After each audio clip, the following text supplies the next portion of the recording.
This is Winnipeg Sports Talk Daily with Andrew Hustler Paterson and Michael Remis.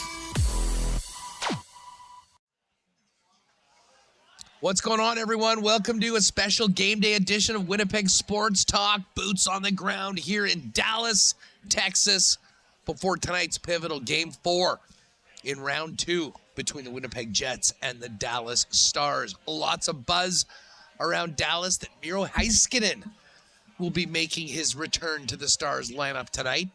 He has been off for 3 months. It will be nothing short of a miraculous recovery to see him back. I guess we'll still see how he fares, but make no mistake about it, that will be a big emotional boost for the Dallas Stars.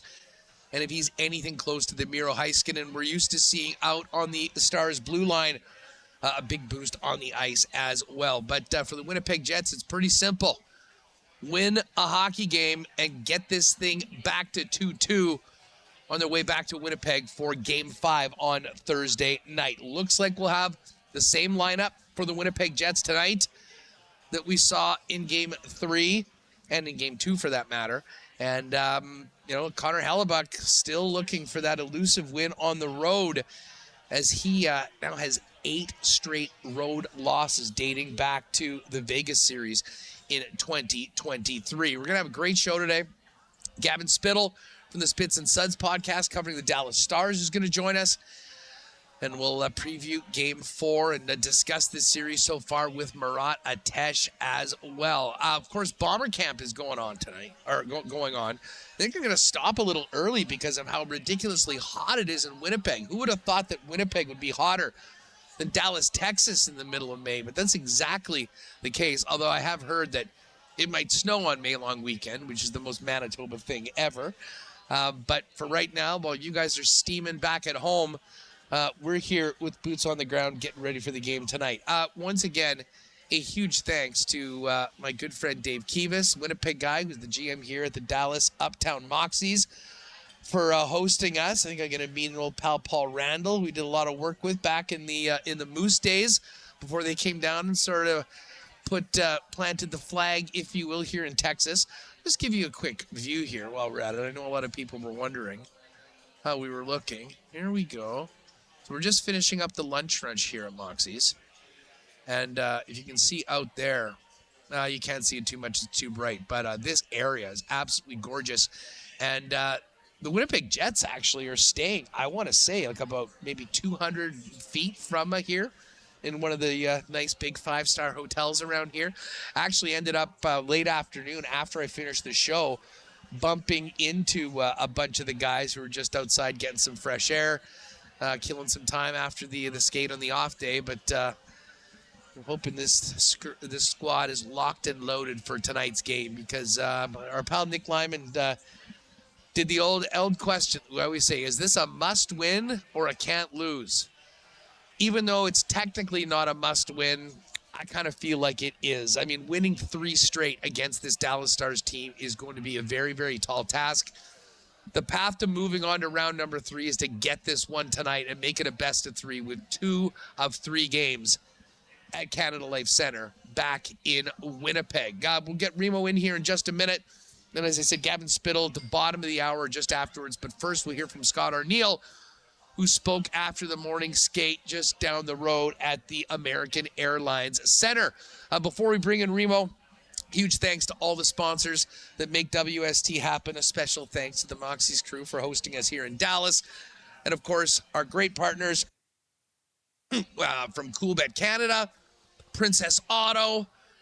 We've got the Prairie Toyota dealers in Ben Moss, Rolly's Transfer, St. Vital Dental Center, Canadian Club, Manitoba Battery, Let's Do It Travel, F Apparel, and Aikens Lake Wilderness Lodge. Boston Pizza, Royal Sports, Little Brown Jug, the Gold Eyes, Assiniboia Downs. First night of live racing tonight. Good luck to Darren, Sherry, and everybody at the track for another great season. Of course, Breezy Bend. We'll get to the Why Not question of the day for non-Autocorp at Waverly and McGillivray. And, of course, some fan feedback for fansfirst.ca. Michael Remis, get in here. How you doing? I'm feeling good. I'm feeling rested. It's nice, Huss, that, the Jets didn't play last night at 8:30, and I'm not up super late posting the post game or anything. We did have Edmonton, Vegas in that game. Well, it didn't go to overtime or anything. I got to bed early. I'm very rested. I'm looking forward to tonight's Jets game at 7 o'clock, and hopefully it's a close one and it goes right to the end. So I'm feeling good, in a good mood, Huss. I've put back, we had our day yesterday, harping on certain decisions that were made in the game. We're moving on. We're looking ahead to Game 4. I had to read all the comments, calling me a whiner, calling me a Karen, crybaby, all that stuff. I'm over it now. I'm feeling much better. Yeah, well, listen, I'm not going to belabor the point as well. I think everyone knows where anyone from Winnipeg stands on this. And we had a lot of company. I saw Marty Baron losing it last night. All I can think of is that Kay Whitmore was not in the situation room that day. Because I have a feeling if they actually had a goaltender there from that side of things, there's no way that goal counts. But whatever. It's done. You can't do anything about it. What's going to be key for the Winnipeg Jets is to not, if anything like that happens again, or even not controversial goals, to get back on it right away. The frustrating thing about that was with the goal going in, it was still just 3-2. Lots of time left in the third period. You let Mikko Rantanen dance around you and, score the way he did shortly thereafterwards. That was what really killed the Winnipeg Jets in game number 3. So you're exactly right. Park it, move on, get ready to play a great 60 minutes and maybe more of hockey tonight and find a way to win. And the one thing I'll say, Reem, all season long, the Winnipeg Jets have bounced back from tough losses and have performed at, a level that, was better than every other team throughout the regular season. We've seen it happen so far from the St. Louis series. I thought game 2, after a disappointing loss in game number 1, was exactly what the doctor ordered. So let's see that again tonight from the Winnipeg Jets and, get this thing back to even terms as things make it here to Winnipeg. Just quickly, just on last night, did get a chance to go out to the Texas Rangers game. Myself, the guys, my pals, Mike McIntyre, Rennie, Ian McIntyre from Vancouver all went out. Absolutely gorgeous ballpark. Did do a hot dog review. I had the Brat yesterday. It was outstanding. Great buzz in the ballpark yesterday. The big news here in Dallas was the Dallas Mavericks, with a 1.8 chance of winning the NBA draft lottery, won it. They'll get the chance to select Cooper Flagg. And Reem, I don't know if you caught this. I know we don't talk a lot of NBA or draft lottery stuff, but for those that are into conspiracy theories, you could spend hours right now on social media going down all the theories of how the draft lottery broke the way that it did after the infamous Luka Doncic trade, which is still top of mind for sports fans here in the DFW. But fun night at the ballpark, and then I did get back to catch the end of the Vegas-Edmonton game. Holy smokes, did the Edmonton Oilers put on a performance last night, completely stifling the Vegas Golden Knights. And the much-maligned Stuart Skinner coming up with a shutout last night as Edmonton goes up 3-1. And listen, watching that series and seeing what was happening in the third period, it got me thinking about tonight, and that is what the Winnipeg Jets need to avoid, because, with the quality of teams right now that are left in the postseason, expecting to run the gauntlet 3 straight times, a very, very tall task. I don't think Vegas is going to be able to do it, and I certainly don't want to see the Winnipeg Jets in a similar situation, even with 2 of the final 3 games on home ice. The Jets 0-4 on the road this year, the only team left in the playoffs that hasn't won on the road, and certainly a concern that they've been outscored 22-7. And if you look at 5-on-5, 18-4. Connor Hellebuck pulled 3 times in those 4 games. You made it the full game in game 3. They're going to need a big-time performance from him. Big-time performance, I think, from the forwards. The power play been an issue. 1 for 13 in the series. Again, that is also the worst among playoff teams. So there's a couple areas of improvement here. Hopefully they can execute those tonight. And I agree with you. You know, you win this one, you could win game 5, maybe you draw, and then maybe you drop game 6. Because, yeah, winning 3 in a row against the Stars team going to be very, very tough. But you just take a 1 game at a time, and that game starts tonight. And for the Jets, every road game seems to be, have the same story. You get off to a slow start, whether that's getting scored on the first shot or taking penalties, and then there's one part in the game where something doesn't go your way, and bam, you got 2-3 goals in the back of your net. They got to get away from that and find a way to play their game for the full 60 and not have that sag that they've had. It's kind of crazy how all these road games have felt very, very similar. Yeah, I mean, listen, I won't go as far, and we talked about this yesterday. I still don't think that was at the St. Louis level of implosion on the road. And listen, it was a really bizarre set of circumstances. I mean, an 8 or a 10-minute break. I mean, it was so long that both teams went out and skated around, almost as if they were starting a period or something like that. But listen, there's no getting around it. They didn't react and respond well right after that. And the next thing you know, it wasn't just 3-2, it was 4-2. Then obviously 5-2, it was pretty much curtains. But, you hit on a couple things that I think are absolutely key tonight. First off, I mean, you can't beat around the bush. Connor Hellebuck needs to be the better of the 2 goaltenders. I thought Jake Ottinger he had a strong game. But I mean, it certainly he wasn't unbeatable. But I think that for the 2 steps forward that Helly took with the shutout in game number 2, I think in some ways there was a bit of a step back. Now, the entire team needs to be, I think a little bit better and a little more connected. And I do think they're going to need more from, you can look at every line. I thought the Lowry line was the best line in game number 3. I think there's certainly more to get. We need a game 2 version of the Ehlers line. And, while Kyle Connor did score, I thought that top line could have had a little bit more too. We'll get into Murat, but when Murat joins us, we'll get into a conversation about, without last change, what Scott Arniel will be looking to do to give his teams the best chance. I mean, first of all, the Mikko Rantanen problem is real. They did a great job in game number 2, basically eliminating him from being an effective part of the game. That wasn't the case. But, of course, there wasn't very many opportunities for the Lowry line that had that job in game number 2 to get out there as Peter DeBoer matched his lines with that last line change and kept the Rantanen line for the most part away from Adam Lowry. So, listen, that'll be something we'll kind of get into. But let's face it, Connor Hellebuck needs to be one of the best players on the ice and certainly win that goaltending battle. And then you mentioned the power play, Reem. It was funny the way game 2 and 3 started, which was basically a carbon copy. Excuse me. The careless high sticking penalty by Tyler Seguin in game 2 gave the Jets a beautiful advantage to get up, and they did. And then in game 3, 2 early penalties by the Jets put them sort of behind the 8 ball right away. So, discipline, a good start, and not losing the special teams battle. I think all those are going to play into what happens tonight at American Airlines Arena in a very, very high-leverage game when it comes to who's going to win this series.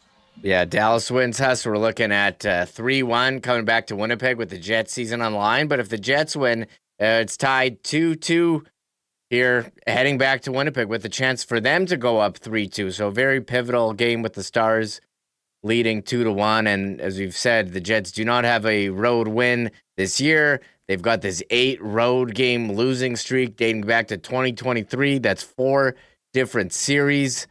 This would be the game to turn it around. And how are people feeling in our chat today? I wrote in a poll, how confident are you in the Jets tonight? 49% cautiously optimistic, 28% very confident, 14% not feeling great, and 8% season slipping away. And I don't know if you saw this, Huss, but Brock Corbett, who you listener who you met down there, who won our playoffs in the peg giveaway. He gave a very nice super chat, Huss, saying enjoy Game 4 tonight. So shout out to Brock for the super chat. Hey, shout out to Brock. It was great to meet him and his buddy Claude from Lundar. The boys came out and we tilted a couple on the weekend and saw each other at the game. Be interesting to see how many Jet fans are here today in the week as opposed to the ones that came down for Sunday's game. But I can tell you, we'll be there. I know there'll be some representation of Winnipeg fans there to hopefully see a win that evaded us on Sunday afternoon. But Brock, thank you very much for that, and great to see you down here, and thanks for your support. Always great when some of our day oneers, Reem, can certainly win great prizes like we're doing with Coolbet. And by the way, I guess at the end of the show today, we're going to need to fire up the marbles for the Game 5 tickets, so we can give people a little bit of time to plan for a big Thursday night here in the Peg, courtesy of Winnipeg and Coolbet. Hey, speaking of winners, I did get a DM from Matt, who was the winner of the Prairie Toyota Dealers giveaway.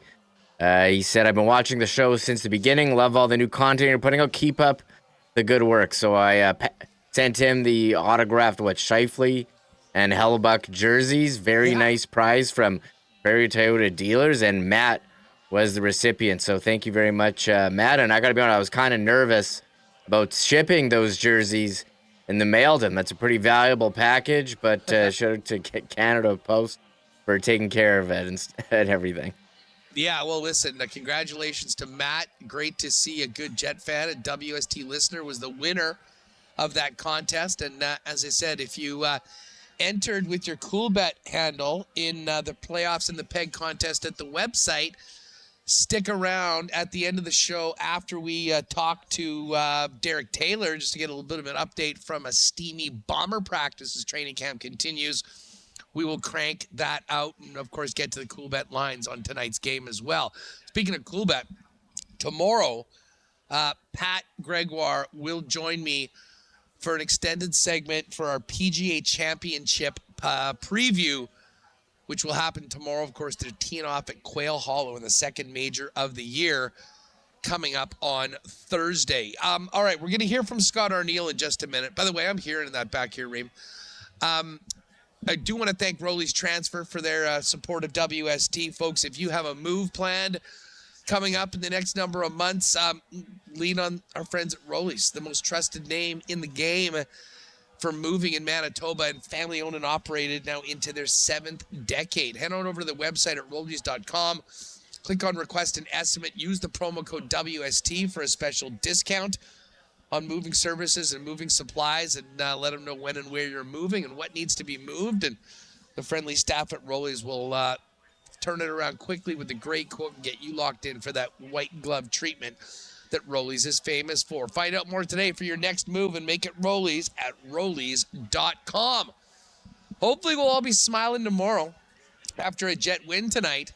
I'll tell you what, your smile will never look better if you pop down and see our friend Dr. Terry and his great staff at St. Vital Dental Center, who've been serving generations of Winnipeggers and Manitobans. If it's been a minute since you've been at the dentist, what are you waiting for? Pop on down and see him. Beautiful state-of-the-art new location with all new equipment and, of course, convenient free parking in the back. Everything from checkups and cleanups all the way to dental implants. They do it all at St. Vital Dental Center. Find out more, make an appointment over at stvitaldental.ca. It is an absolute heater outside today. Unfortunately, we're not going to get that for May long weekend, apparently. But it's a great time to pop in your local Manitoba liquor marts. Of course, if you're thinking Canadian whiskey, you're thinking Canadian Club, the original since 1848. But they've also got their new mixer pack of the 3 ready-to-drink cocktails, the CC and ginger ale, the citrus smash, and the half and half.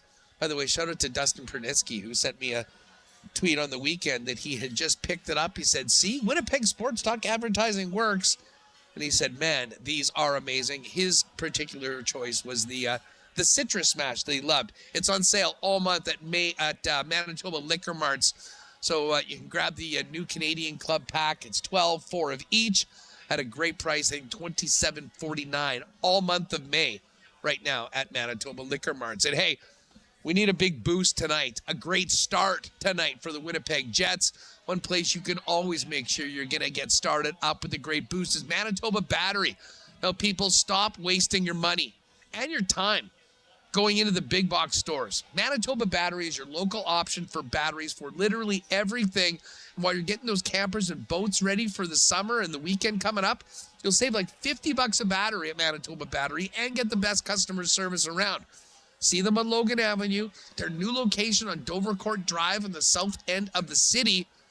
And hell, they'll even deliver those batteries to you for free anywhere in the city of Winnipeg with any purchase over $60. It's just that easy. So take advantage of the best deals in town. Shop local. Manitoba Battery for all your battery needs. Find out more online at manitobabattery.com. All right, let's hear from the coaches right now before Gavin Spittle joins us in a few minutes. We'll start off with Pete DeBoer, and yes, the long-awaited lineup change seems to be happening tonight, and that, of course, means all-star defenseman Miro Heiskanen returning to the Stars lineup. Here's what DeBoer had to say on his lineup tonight. Yeah, we've got a couple things going. Miro's going to skate this morning, and then we'll see how it goes. I anticipate he'll play tonight if that goes well. You've mentioned before that kind of everything's on the table when Miro does return. Yeah. Would going with 7 defensemen still be one of those options? That's still an option, yeah. All right, so 7 and 11, an option for Pete DeBoer tonight. To be honest, I think that sort of makes sense. We've talked at length about what Heiskanen has been through, how long he's been out, how quickly for an injury of this nature of the knee to return, and you want to cover your bases. And if they have to do that with one less forward, I guess they'll do. Here's what DeBoer had to say about the potential of going with one less forward and 7 defensemen. Yeah, well, those decisions are always difficult because you're taking out players that have not only helped us all season, but have made some big contributions so far in the playoffs. The 11-7 thing's no big deal. It gives Mikko Rantanen some more ice time, so that's an easy one. But yeah, I mean the scratch decisions are tough, but our group understands. There's Pete DeBoer on the potential of going 11-7. And as he mentioned, Reem, it is as much of an opportunity as anything for the head coach. It was in game number 1 that he double shifted Rantanen on a couple of occasions, and 2 of his 3 goals for the hat trick were not, in fact, with Rupi Hintz, but were with Dadonov and Steele on the 4th line. And listen, the Winnipeg Jets, every single line is going to have to be ready for Rantanen tonight. Because Scott Arniel's not going to have the last change, and there's a good chance that he skates significant ice time with more than just the guys that he starts out with tonight. Yeah, even though he's getting those shifts on the 4th line, Huss, you look at his minutes, game 3, 17-27, game 2, 21-42, and game 1, 19-08. So they found a way to manage his ice time here while getting him some extra shifts on the 4th line. You look at Colorado, that game went to overtime, game 2. That was 26-16. That was his high. He only's got his only other game over 20 minutes. Ice time was game 2 in Winnipeg. So we'll be monitoring Mikko Rantanen. We talked about him quite a bit. Got 6 points in this series, and the game that they shut him down was the game the Jets won. So we'll see if they manage to do that without having the luxury of dictating matchups tonight. Yeah, no doubt. Let's hear from Arniel, head coach of the Winnipeg Jets. Arnie was asked about the significance of the expected return of Miro Heiskanen on the Dallas side of things. We're on the road and we don't have last change, so it obviously, we got to do what we have to do. I mean, it probably means that 4th line, Rantanen will play a lot more with those guys like he has been in the series. But at the end of the day, it's, we've always talked to our group about, if you're out in the ice, whether you're seeing the top line or the 4th line, it's, you have to handle it accordingly. You have to do the right things. And, obviously it's just, it's a different look for them, and we just got to make sure we're good at what we're doing. Yeah, I mean, there is an element of focusing on yourself, but you do have, listen, when world-class players like that are out on the ice, they're difference makers. And we've seen Mikko Rantanen be a huge difference maker in game number 1 and game number 3. What's interesting, and maybe this speaks to the fact that the Stars were chasing the game the way they were in game 2, but you just rolled out, he had his most ice time in game 2, and that was when he was by far his least effective so far in the series. As far as Scott Arniel goes, this is more about the entire team. He wasn't displeased with the way they play, but I think he'd agree that they've got more to give and certainly can be more effective in some of the things that they are trying to do. Here's what Arnie said about what he's looking for improvement for his squad tonight in game number 4. I had mentioned, just a little bit on that rush coverage coming back, and it has a lot to do with, for me, when our forecheck is really good, when we're holding on to pucks, first getting in the forecheck, creating the turnovers, zone time. It forces the opposition to play defense, and they're not having that transition offense game. And I felt the other night that we didn't do a real good job of pounding in on top of Dallas's D like we did in game 2, and it led to more of back and forth, kind of trading chances, rush chances, and that's not something that really want to do against this group. Like I mentioned earlier in the series, I think they're number 2 in the league on rush opportunities. So let's make them defend down there. Let's wear their top people out playing defense first before we kind of get ourselves in trading opportunities that way. And listen, Arnie spoke to, that is what they refer to as Winnipeg Jets hockey, and we've seen it, and listen, we saw some of it in game number 3.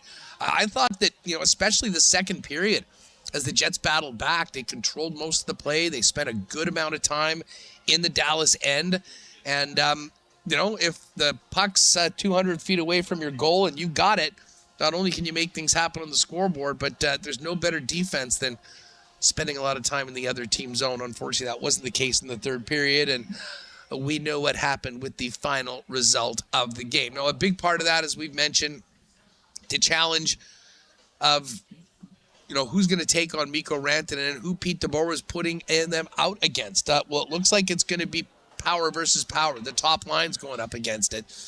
And here's what Scott Arniel had to say about his top line of Mark Scheifele, along with Kyle Connor and Gabe Vilardi getting matched up against the Rantanen line. That's happened a lot. I think that we saw it early on in the year, and the one thing about, especially with Scheifele's line, is that they won a lot of matchups this year, whether they were seeing McKinnon or McDavid or, the top guys in the West that we see a lot of, or even being, again, Hintz being in here, those type of things. That's part of what they've kind of grown as players.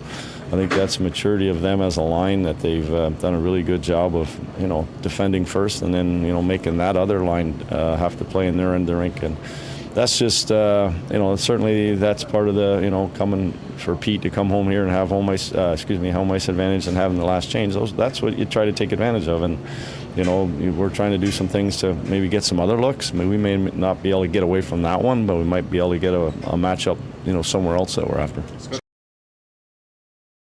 All right, so that will be, and we'll really kind of dive into that with Murat a little bit later on. We're going to have Gavin Spittle join us coming up in just a couple of minutes for the latest on the Dallas Stars and the return of Miro Heiskanen ahead of Game 4. Looking forward to that. Again, Murat Atesh a little later on, and don't forget, we will hit the Bombers and their training camp, which is well underway now after getting going on the weekend with Derek Taylor from 680 CJOB a little later on. Here's one more clip from the coach, and this is on helping out their goaltender, Connor Hellebuck, and doing their best to let him see the puck. Here's what Arnie had to say about Helly and helping him out in the net. Yeah, it was obviously after the first couple of games and at home against St. Louis, after it got into Game 3, it wasn't just one guy. It was two guys planted on top of him, and sort of changes a little bit of the look. Dallas has, they have real good top-end skill on all their lines, and so they do have somebody that works to get there, but their other guys are on the move, they're puck handling, they're holding, possession, their defense are active, so it's a little different look, but, I think it's also something as, that St. Louis series went on, we did a better job of limiting how much much hell he got to see pucks. This series, again, we're learning off the last one that we got to get there, get into people quick, and that's just something that I'm just watching last night, that Edmonton game. Man, oh man, like the traffic that's around the net in the playoffs is more than you ever really see in the regular season, and that's, everybody recognizes it's those type of goals, those greasy goals, those screens, those tips, those rebounds. They happen a little bit more often than the high highlight goals. So there's Scott Arneal on helping out Hellebuck, and it has true. I mean, there has been a number of screen goals that have been problematic for the Winnipeg Jets, and you can do a bit better job of allowing Hellebuck to see the puck. They'll probably have a better chance of breaking that ugly 8-game losing streak on the road in this pivotal Game 4 tonight. We're going to bring in Gavin Spittle to talk Stars with us. We need the Jets to get in and go tonight. Of course, you and our Prairie Toyota dealers want to remind you to get in and go with the Toyota Tundra. Quality that means it has the strength to take on any challenge, off-road or hauling a heavy load, and backed by the peace of mind knowing it's a Toyota. So take the road less traveled in comfort, room for teammates, friends, and gear.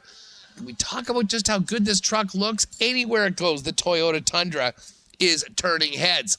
From $154 weekly for 60 months at 5.19% APR with $66.99 down. Hybrid is available. Visit shoptoyota.ca. Let's welcome in Gavin Spittle, covering the Dallas Stars here in the DFW, and you can check him out in the Spits and Suds podcast.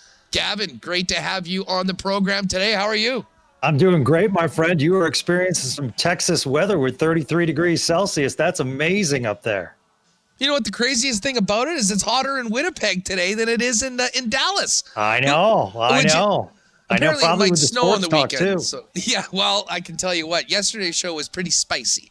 That is for sure. I mean, listen, we don't want to belabor the point anymore. We've spent plenty of time talking about the calls. We've had everybody weigh in on it. But, from my perspective, I mean, listen, those sort of things, unfortunately, are going to happen. It's how you deal with it. And as I said, this wasn't a St. Louis level implosion by the Winnipeg Jets on the road, but credit to the Dallas Stars for, taking advantage maybe of the break and a bit of a lull from Winnipeg and going right back down and turning that maybe fortunate 1-goal lead into a 2-goal lead and never looking back in a very, very important game on home ice after they got the split early. Yeah, that's so interesting because in the Colorado series, we actually, one of the Avalanche players had like a Pele kick that went over Ottinger, and that was not deemed a kick either. So it's one of those NHL rules where I don't know if you have the answer. I mean, it really is subjective when you look at it. There's no, it's interesting. I thought he was trying to kick it to put it on his stick, but, at the same time, you're right. The response of Winnipeg after that and Dallas being able to break out, that's something that we did not see in game number 2 up in Winnipeg, is Dallas utilizing their breakout speed. They also tried to put a little bit more pressure on the Winnipeg defense. That's something we didn't see in game 2 when I felt as though Josh Morrissey and the rest of the Winnipeg Jets defensemen really kind of had free skate coming out of their zone. And I think anytime a team has free skate in the NHL playoffs, they're going to thrive. Well, and it seemed like a bit of a free skate for Rantanen on that particular play. But other than that, I mean, it was interesting. I was just saying to Remis at the beginning of the program, it was a carbon copy of the start of game 2 in game 3. It was just that the sides were swapped and home ice was swapped. I mean, the Seguin penalty at the beginning of game 2 was a terrible penalty. It was very careless, and it cost the Dallas Stars, and they never really recouped from that. And a big part of that was Connor Hellebuck making some big saves. And it just felt like deja vu reversed with the 2 early penalties and Dallas getting the lead. But I'll give Winnipeg credit. Unlike, Dallas wasn't able to really get back in that game in game 2. The Jets certainly were. A great play by Kyle Connor. And then the goal in the second period, I thought the second was the strongest part of the game for Winnipeg. They tie that game up. They get it to even after 40 minutes. I mean, that's where you want to be on the road against a good team. Right. And it did sort of get away from them, as I said, after that goal with the longest review I've ever seen in an arena in my life. Yeah, and I think there was a crucial part of that game, too, that's not really talked about when Winnipeg was on the power play tied at 2, and Josh Morrissey did something real smart. Dallas got it out of their zone, trying to get the Killers off the ice. At the same time, Morrissey does a quick turn, passes it to Scheifele, little give and go. If that puck falls on Morrissey's stick correctly, Winnipeg goes up 3-2, and we probably have a different game. So there were those like small little nuances throughout the game.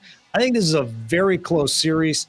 I mean, if you're asking my opinion on tonight, it could go either way, and I'm not trying to not express an opinion on Winnipeg Sports Talk because I love coming on here. The reality is which team is going to be able to implement their plan. And we've seen Dallas was much better in game 3, Winnipeg in game 2. I throw out game 1 out the window because Morrissey wasn't there, and I just think he's so crucial. Well, I mean, listen, Josh, made that absolutely gorgeous pass to Niederreiter to get the game tied up. I mean, you see the difference of having a number 1 defenseman in your lineup, and by all accounts, it looks like the Dallas Stars are going to be getting that guy back. Like, for people that don't that haven't, really maybe been following the Stars season so far, take us through the injury for Rantanen, the original prognosis, and just how incredible it is and seems based on normal recovery time that he could be in the lineup tonight in the Stanley Cup playoffs. It really is incredible. When you watch the injury and then you watch the pain that he's in and the struggle to get off the ice, it was just a dangerous play by Mark Stone. I think sometimes we throw out the word dirty play too quickly. So I think it was just a hard play by Mark Stone and unfortunate. He needed to be better on that play, but I don't think it was dirty. And then there goes Miro. And with the Miro loss, Dallas basically had to change their game in so many ways. One interesting tidbit, Dallas was one of the least penalized teams in the front half of the season and the most penalized, and that has continued throughout the playoffs without Miro Heiskanen. So what does he bring to the table? 1 is time on ice. He eats a lot of minutes. 2, his puck carrying ability is terrific. His calmness. Most important, I think, in this series is his defensive ability, knowing where to be, knowing how to get work out of the corner, something that I think Winnipeg has beaten Dallas at several times during this series is their corner work. So I just think he brings a lot of intangibles to the table. Pete DeBoer earlier today said he's not against going 11-7 tonight, and that's because of the play of Alec Petrovic and Leon Bichel. So we might see 7 defensemen out there for the Stars, and they'll double shift Mikko Rantanen and occasionally another forward. Gavin, when everyone is healthy, like what we've seen so far through this series is that third pairing of Petrovic and Bichel, Ceci with Lindell, Harley with Lyubushkin. When, under normal times, pre-injury, how was the blue line set up? How much of the ice time share was Heiskanen getting? And if he is healthy, at some point, say he's good to go, as if the injury never happened, where does he fit into this lineup in this series? I mean, good to go, fully healthy. He'll be number 1 as far as time on ice. That won't happen tonight, but if they progress, then you will see his minutes go up. Then you'll see Harley second in minutes.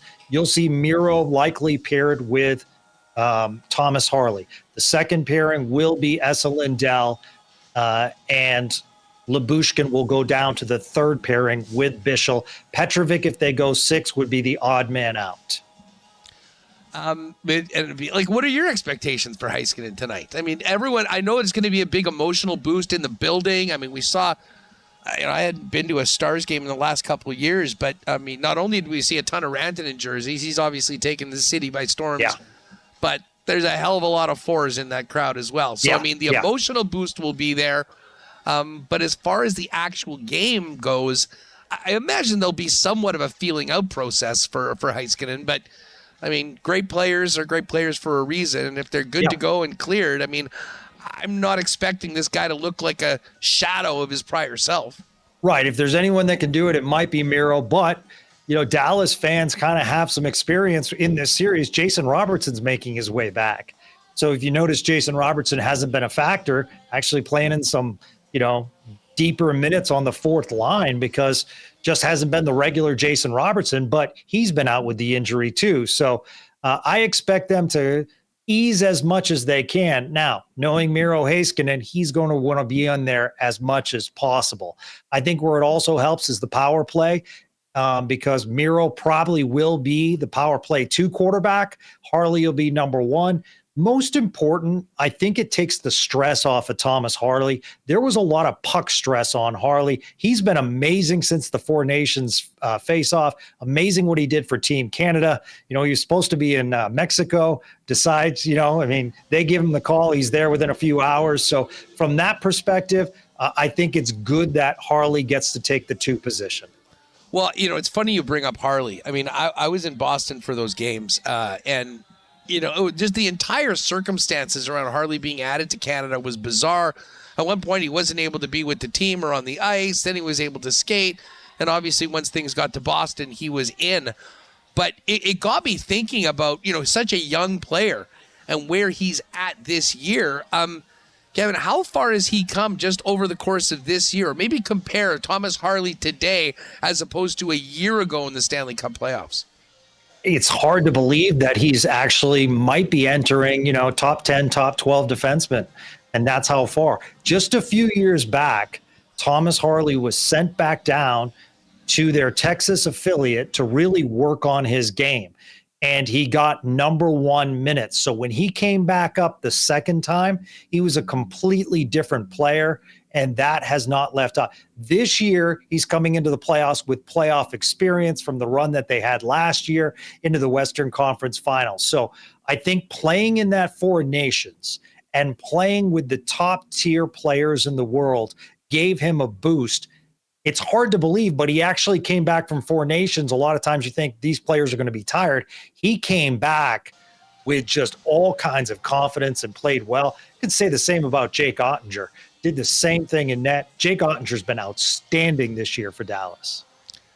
Yeah, well, I mean, and I guess that's kind of a nice little segue over to the goaltending matchup. Now, listen, Connor Hellebuck didn't look anything like Connor Hellebuck in the first round. Team stepped up. They managed to find a way to come back in that crazy game against St. Louis, and now they're here. And we saw Hellebuck play brilliantly in game number 2. And now listen, was he at the game 2 level in game 3? No. It wasn't as bad as it was in St. Louis, but it was funny being in the building. And, we've certainly had some cheeky chants in the Canada Life Center before with Jet fans. The Dallas Stars crew was getting into it quite well and doing the Otters better and really supporting their guy. Tell us a little bit about Jake Ottinger. And listen, he and Connor Hellebuck were teammates for Team USA, but it was Hellebuck that was the starter. How do you think Jake Ottinger feel? I mean, listen, the bottom line is it's a team game and you want your team to win, but is there an element of sort of a head-to-head goaltending battle, at least from the perspective of the guy on the home team tonight? Yeah, absolutely. Well, first, let me just say this. I've always been a Connor Hellebuck guy, partly because he played junior hockey in Texas. I believe it was with the Odessa Jackalopes. Yeah. So, to me, lived in Texas. So, that's awesome. Yeah, Jake Ottinger is one of those guys. He's got a very quiet demeanor, but Jake Ottinger gets up for certain situations. Playing against the Minnesota Wild, he lives in the suburbs of Minnesota. That's where his family grew up. Anytime he plays the Boston Bruins, he went to Boston University. The third thing is anytime he plays Connor Hellebuck. And he always gets up for the matchup because Connor Hellebuck is known as one of the best in the world. And Jake Ottinger wants to be known as one of the best in the world. So it was interesting that they teamed up in Four Nations. And I think it was a great experience for Jake Ottinger to be around Connor Hellebuck. I love this. I'm not one of these guys down in Dallas that is talking about Connor Hellebuck as much because I think any team would want to have him. And I think he can come up big at any time. The question is whether or not the Stars will be able to get that front of the net activity that, before I came on, Scott O'Neill was talking about that scrum in front of the net to create the screens. Really, this series comes down to as far as down the middle of the ice. If Winnipeg, which they did in game 2, prevents Dallas from taking part in that center of the ice, I think they have a great chance of winning. Little stat to throw at you, Wyatt Johnston, I would say about 85% of his goals are straight down the middle. So if Dallas plays in straight lines, they're very effective. If Winnipeg holds them to the outside and is physical with them, Dallas is not effective in those situations. Well, and that is sort of the goal of the Jets, I think, is to get into that kind of style of play where they're able to keep them to the perimeter, and most importantly, get on the forecheck, turn the puck over, and take it the other way. And just staying with the goalies for a minute, we saw at least one, if not two of the goals go in sort of, with a lot of stuff happening in front of Connor Hellebuck, whereas for the most part in game number 2, although he did make a couple glorious saves, at least he knew what he was trying to, he knew where the puck was. And that has been the big challenge. And I know certainly from a Jet perspective, the ability to make Jake Ottinger's life a little more difficult is going to be front and center tonight when things get going. They want that game to look a lot more like game 2 than game number 1 and game 3. Although, to be honest, game 1 and game 3, I think, we're talking about 2 games that were very, very close. I mean, even the 5-2 score in the game and got away a little bit in the third period. We've talked about that already. But when you think about game number 3 or game number 1, I mean, again, a very, very slim margin between winning and losing. And to be honest, I don't expect different tonight or for the rest of this series.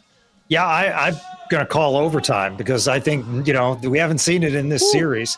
And I mean, I just think it's really close between these two teams. You're absolutely right.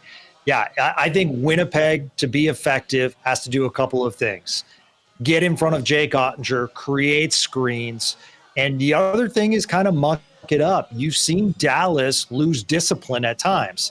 And that Winnipeg power play, I think that's one of the keys to the game. That Winnipeg power play hasn't been effective in this series, partly because the Dallas penalty kill is one of the best in the league. But, to me, it's going to come at some point. So every time a Mason Marchment takes a penalty or a Jamie Benn takes a penalty, I call Kyle Connor the Dallas Stars killer. He came up big last game.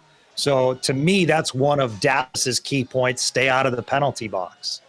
Speaking of that, you bring up Mason Marchment. 2-part question. Does Mason Marchment need anger management training?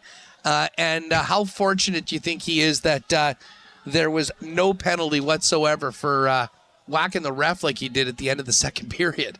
I think there should have been a fine. There should have been, I mean, kudos to the referee for not taking further action. That's impressive. Yeah, Mason Marchment will drive you crazy. I mean, who doesn't love a good agitator in hockey? But at the same time, when your agitator is creating issues for you, like getting into, the penalty box all the time, that's a problem. And they're not disciplined. I don't mind like a trip in the corner. I don't mind roughing in front of the net or sticking up for your teammate.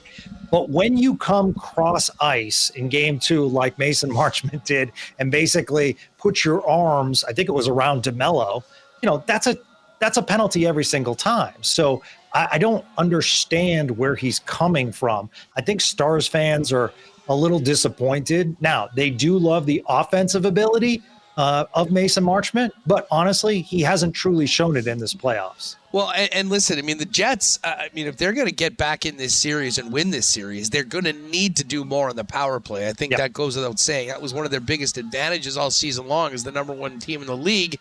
And we haven't certainly seen it right now at 1-13, I think, for this series so far. But I would imagine the Dallas Stars know that they're playing with fire, giving the Winnipeg Jets as many opportunities as they have. And, we often talk about leadership and setting an example. The crazy thing to me is, it's 2 of their most veteran players that have been the most undisciplined in this series in Captain Jamie Benn and Tyler Seguin. Yeah. Yeah. No, and I look across the ice and I see what Adam Lowry's doing. And, and I thought he had a great game and he was terrific on the face-off circle last game. Jamie Benn, if you notice one thing, notice his time on ice. Since late in the Colorado series, it's been way down. I think it's hovering around 11, 12 minutes. Basically, he's been playing fourth line minutes. And part of that is because of undisciplined penalties. And you could say the same thing about Mason Marchment. It doesn't make sense why they're doing this, except for the fact that Dallas Stars fans have experience watching a player in decline quickly in Joe Pavelski with last year's playoffs. And it was unfortunate because who doesn't love Joe Pavelski and what he did for this organization? At the same time, Jamie Benn's contract is up after this year. Jim Nill, the general manager, has said, as long as I'm here, Jamie Benn will be here. But now a lot of us are saying, like, okay, can't we use that money elsewhere or make sure he gives you a bargain deal? Yeah, well, I think it's safe to say that if Jamie Benn's going to be sticking around here in Dallas with the Stars, he'll be taking a pretty significant haircut as opposed to the salary that he has right now. He is a lot of the identity of the team, but I think when we watch this team play right now, it really does speak to the changing of the guard that we've seen really dating back over the last 2 seasons with the emergence of Rupi Hintz as the number 1 center, Wyatt Johnson, and some of the younger players in Dallas taking that top line and most important responsibility from Pete DeBoer. But listen, your veteran players have to be responsible and they have to be helping you out. And I'm sort of with you. I understand why those minutes have been diminished, particularly for Ben, because I think there is an element of, listen, there's one thing to play on the edge. There's another thing just to be careless or do things that'll hurt your team. And you certainly don't want the guy with this C on your chest being front and center in that. And that, frankly, has been where Jamie Benn's been for the first 3 games of this series. Yeah, you're absolutely correct. And one thing Dallas does not have in this playoffs is forward depth. So they really don't have a lot of options. They have Maverick Bourque, the rookie that could be called upon. But, I mean, at that point, you're like, well, I think Jamie Benn's better suited for this series because he has more physical nature. So I think that is a key that Ben needs to be played better. One other guy that came in, you look at the trade Jim Nill made with Cody Ceci and Mikhail Granlund. That has been a big boost. I know people can get on Cody Ceci, and I get it, but Cody Ceci has played terrific since he's been in Dallas, probably because he's paired with Esa Lindell, who I think's had his best series on the blue line. But Mikhail Granlund, that play he made last game where he's down on his knees, penalty called, I think a younger player might have given up on that play, but for him to find Harley in the slot, I just thought that was really impressive.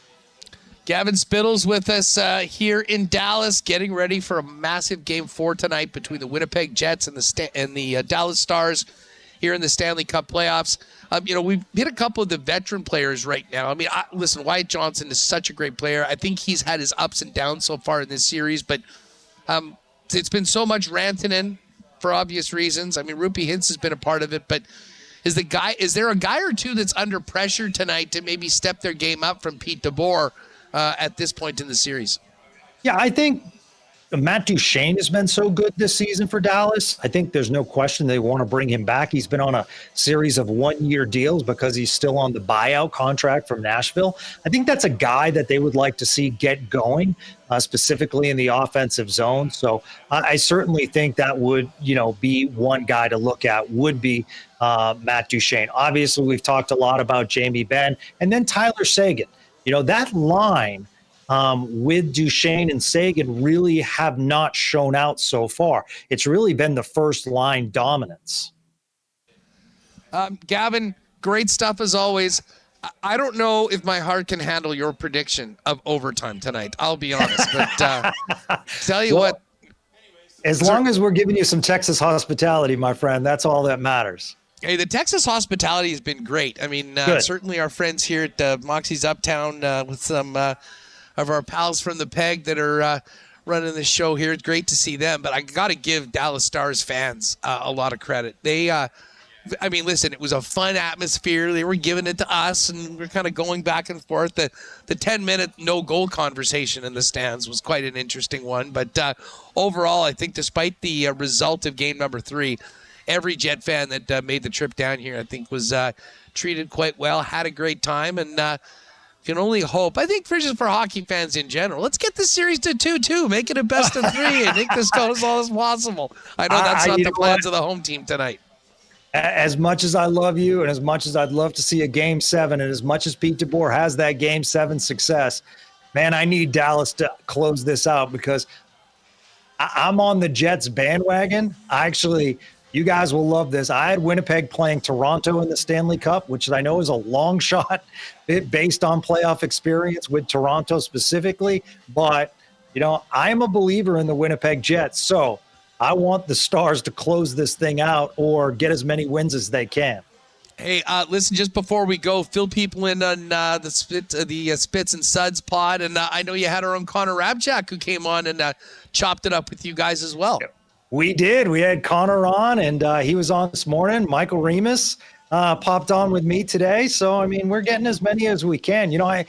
I try to do a podcast that is, listener friendly for not just Stars fans. So I try to give the perspective, and we're not aligned with the Stars, so therefore we can be critical when we need to be critical. And the other thing is try to teach the game. Obviously Winnipeg's knowledge, and I keep saying it, you guys, the chants that Winnipeg had in the barn were absolutely amazing. So, we talk hockey and we try to teach the great game because, as weird as it sounds, hockey hasn't been down here. And it's so cool because this is a Cowboys town, but the Dallas Stars, the last now 3 years, have ignited this as a real solid hockey town.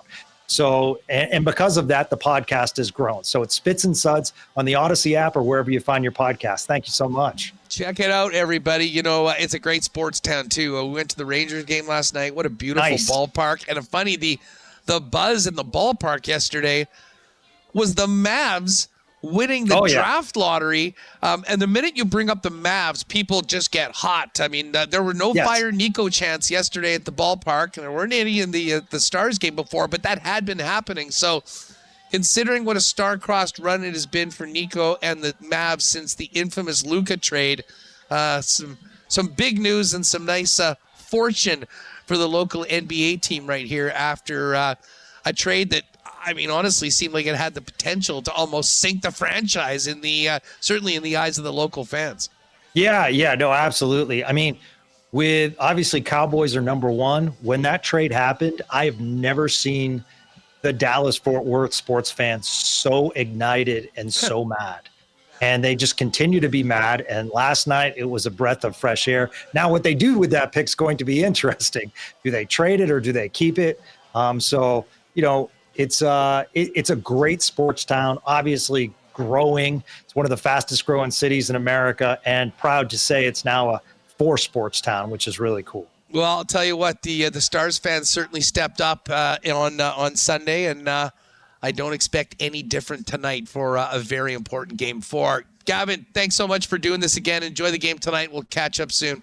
Enjoy Dallas-Fort Worth. Thanks for having me on. You got it. All right, there's Gavin Spittle. We'll welcome in Murat coming up in just a minute. And after Murat joins us, we will talk Bombers for a few minutes and hear a little bit more from Arneal and Captain Adam Lowry. As I think I mentioned yesterday on the program, there was it was a very quick decision to make it down to Dallas for these games. Very glad that I did. But a huge shout out to Sean at Let's Do It Travel. I fired him a text and said, hey, we're thinking about heading down. We're going to fly out of Fargo. And, within about 20 minutes, he had some great hotel recommendations with some great deals. And it just goes to show that, when you are making, whether it's that dream sports trip with the fellas, with maybe a little bit more planning involved than I had for this one, or that all-important, week that you're using your precious holidays for in the winter for an all-inclusive or planning a destination wedding, you got to have the professionals to help you make the right decisions to get the most out of your trip and to stretch your travel dollar further. That's what Sean and Let's Do It Travel can help do it for you. Give him a follow on Instagram at Let's Do It Travel WPG. And check out the website as well at letsdoittravel.com. And the best part about it is Sean, being a loyal WSTer, is waiving the booking fees for all Winnipeg Sports Talk listeners. So when you get in touch with him, make sure you tell him that you heard about him over on Winnipeg Sports Talk. And again, it's on Instagram at Let's Do It Travel WPG. A huge thanks to our friends at Princess Auto for their great support of Winnipeg Sports Talk now and throughout the years. Of course, Princess Auto is synonymous with Winnipeg, founded in the Peg, headquartered in Winnipeg, and now coast to coast across the country. but supporting the Winnipeg Jets, Winnipeg Sports Talk, and so much else in our community. And, of course, they are also bringing you Whiteout Mania right now. Still time to go out, pop down to your local Princess Auto and grab those Whiteout Mania signs and display them proudly. And go to winnipegjets.com/whiteoutmania. Continue submitting your fan pics, photos, and whatnot for a chance to win great prizes from Princess Auto and playoff tickets as well. 3 locations for Princess Auto: Panet Road, Portage Avenue West, and out in Brandon for our friends in Westman. And, of course, you can shop online at Princess Auto 24/7, 365 at princessauto.com. Listen, I know back home right now it feels like summer. And, of course, when we're talking summer, we're talking about getting out and make the most of it, like fishing. And there's no better spot in our province to hit the water than Aikens Lake Wilderness Lodge. World-class fly-in fishing lodge where you can be on the water in less than 2 hours from the city of Winnipeg. And as incredible as the fishing is, the hospitality of the Aikens team and the Turan family even better. Find out more on options for the 2025 fishing season today at aikenslake.com and make a point of checking them out online at Aikens Lake on all of their social channels. And hey, once again, a happy anniversary and congratulations to Andrew, Alex, and the gang at F Apparel. Just had their big event celebrating 15 years on Saturday with their totally remodeled showroom at 190 Smith Street downtown. F Apparel now into 16 years of being the #1 spot for custom men's clothing, including custom suits starting at $400, chinos, golf pants, custom shirts, and the best selection of menswear accessories in town. Pop by and see them at 190 Smith Street, or check them out online at EPHapparel.com. And don't forget, you can make an appointment there and find out more on their great grad promos for graduates right now in 2025. And, of course, great discounts for wedding parties when they get their suits for the big day at F Apparel. All right, Murat is back from the morning skate and is going to join us in just a moment. This segment is brought to you by Ben Moss. Ben Moss is proudly Canadian-owned and operated with history dating back more than 100 years. With 3 locations in Winnipeg to serve you: Polo Park Shopping Center, St. Vital Center, and Kildonan Place. Ben Moss is committed to customer satisfaction. You can check out a large selection of Canadian mined diamonds, lab-grown diamonds, and mined diamonds available with payment plans to suit your need. For more information, check out benmoss.com. Ben Moss, because love is timeless. Let's welcome in Murat Atesh from The Athletic. Murat, what's going on? How are you, my friend? Sorry, hold on one sec. Sorry about that, Murat. Oh, okay. So yeah, we're you let us know when we're good to go, Reem. Okay, start again. Okay, perfect. Murat joins us now, fresh off of the morning skate as we get ready for Game 4. What is going on, my friend? How are you? Hey, I'm doing well. Morning skate was good. Business-like from the Jets. Lots of talk about Miro Heiskanen. Lots of talk about handling the rush offense, tightening up a few certain areas. Thought Arneal joked with me saying, hey, I'm not going to give you the whole playbook. What do you need? It was a good skate. I think the Jets are in a good spot, but must win. Also, man, I cannot help but comment. What a trip on your account. You're flying down to Dallas. It was only last week you had the mayor on. Thanks for making time for guys like me to still be on your show. Come on, you're a first liner on WST. What are you talking about? #1 power play? We'll bump everyone for you. One of our favorites. And listen, it's great to have you on. And it is great to be down here. I mean, it was Thursday night. Game 1 was Wednesday. Didn't go the Jets' way. And, was sitting around with a couple friends going, there's got to be a way we can make this happen. And sure enough, direct flight out of Fargo on American Airlines, one of the best flights I've actually ever had. I can't remember the guy's name that was the, sort of the flight attendant, but he was having a great time. Easy. I mean, such a small airport, in and out. Now, be a bit of a drive when we get back, but it was a great decision, and we saw a heck of a hockey game. Great Texas hospitality for Jet fans. I think just about everyone that we saw had an awesome time. Unfortunately, though, didn't get the result that I think we were all hoping for. Murat, let me ask you this, just before we kind of focus in on tonight. So much of the talk coming out of Game 3, of course, was on the third goal, which, I mean, most people that we've talked to were shocked that it counted. Of course, the Mason Marchment incident. But I think lost in that was a few other things. First of all, I mean, the disappointing nature of what happened right after that goal was allowed. Another one going in on Connor Hellebuck, thanks to Mikko Rantanen, a bit of a breakdown. But overall, like I've been saying to Remis the last couple of days, like being in the building, I didn't feel the way that I felt watching the implosions in St. Louis. I thought the Jets were right there. I really liked their second period, coming back and tying it up. I mean, it seems like they're close, and Scott Arniel sort of said as much after the game. I mean, they're not that far off it. Both games 1 and 3 that they've lost have been very close games, but it's a matter of that execution for the full 60 minutes as opposed to 57 against a great team like the Dallas Stars. Well, you run out of racetrack if you keep spotting the other team games. And the Jets are in it against Dallas. They're a quality team. They're not getting pushed out of the games. Even those first 40 minutes against Dallas were probably Winnipeg's best road game of the playoffs so far. Not a high bar to clear, but it was a quality comeback to make it 2-2. And so for me, it really just becomes about moments like that Rantanen goal. Yeah, I'm sure you've talked about the kick-in and the propelling and all that sort of stuff to death. But no matter what happens in that situation, you need better from the Winnipeg Jets coming out of it. That was a turn for me. And so it makes sense to me that Scott Arniel is saying, well, hey, we did a lot of things right. We just need to lock it down for the full 60. It's a cliche, but when you have to win 4 games before the other team does, it becomes paramount. It becomes urgent. There's a real urgency coming into tonight's game. Winnipeg has been right there. They played well, and yet, some of the 2-1 deficit is about them getting away from their game, and there's no room to do that anymore. Well, I mean, listen, from a Jet perspective, I mean, I lean on, what we've learned from this team all year long. I mean, they're a very resilient bunch. There's certainly no quit in this team based on what we saw in Game 7. But there is a little bit more to give. Like, I thought Adam Lowry's line was probably the best line in game number 3, and certainly line number 1 had its moments. Kyle Connor was able to score.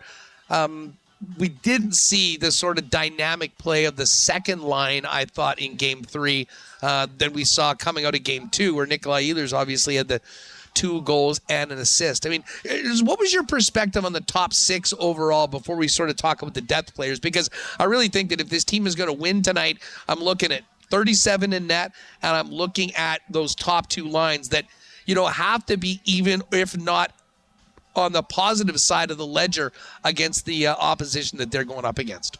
Yeah, I mean, to this point of the series, Mikko Rantanen has 6 points all by himself, and the entire top line has 6 points combined. So there's a real element of, okay, not one of them has to be Mikko Rantanen's equal, but in a series where there's so much talent on both teams, to combine the forces of Connor Scheifele and Velarde, and you would like to see them be able to match one player from the other team. So I think that there's more to create from those guys. You haven't seen Scheifele picking apart the Dallas Stars defense with those passes into the slot that are kind of his staple. Like, you go through the regular season, and I've checked in with Megan Chayka about this a few times, the Scheifele to Connor pass from the end boards into the slot, that's one of the most dangerous weapons in the NHL. We haven't seen a whole lot of it so far in this round of the playoffs. So that, I think, definitely is a concern.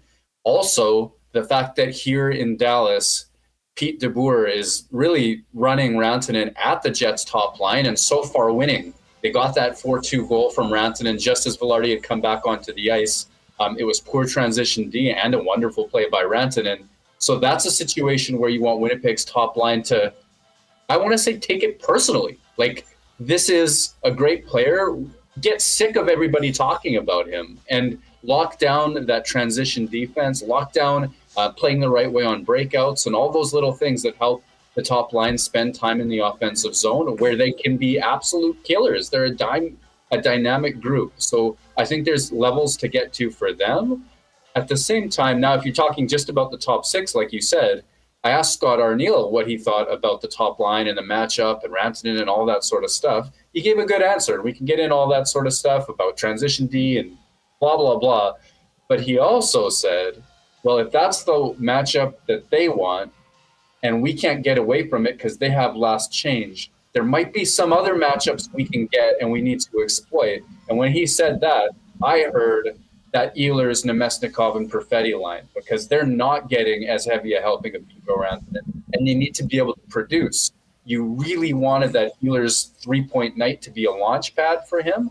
Obviously, that wasn't the case in Game 3, so they got to get around it a little bit more as well from the top 6. Yeah, I mean, listen, I think it goes without saying that the Jets' success, they absolutely need to have production from that line because, as you mentioned, I mean, even just staying even on the ledger, if it's top line versus top line, is going to be a real challenge. The other wrinkle in all of this, Murat, is the fact that the Dallas Stars are going 11-7, I think is pretty clear who's going to be getting double shifted at times, and that is the Moose.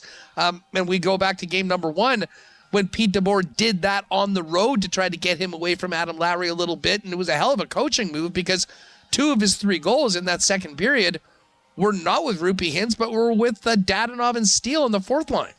Yeah, so it's clear, like, he's leaning into the fact that Mikko Rantanen is having a sensational playoffs, as he should. Like, what sensible coach wouldn't look at a guy who's setting literal records for his offensive performance and say, hey, maybe I should get him out there a little bit more often. But now with Miro Heiskanen coming back in, this 11-7 option, the whole structure is going to be built around being able to get Rantanen a few extra minutes. And that means it's going to be a 4-line effort. And there are going to be times Lowry gets those minutes. There's going to be time that Scheifele does. The Winnipeg Jets' 4th line is also going to be abundantly important in that regard. So there's a lot. Winnipeg's depth is meant to be a strength. It has been a strength for so much of the year. One of the reasons why they were the best regular season team in hockey is that they have 4 lines that you can trust. And that's a big strength when you're not going to be able to control the matchups that they get. For me, the key is this. Rantanen will make space for himself. He will generate chances for himself, and so will his line mates, no matter who they are at different times. Winnipeg can't give it to him for free. That's no Nino Niederreiter penalty to start the game. That's no poor back check as Rantanen bursts in for that 4-2 goal either.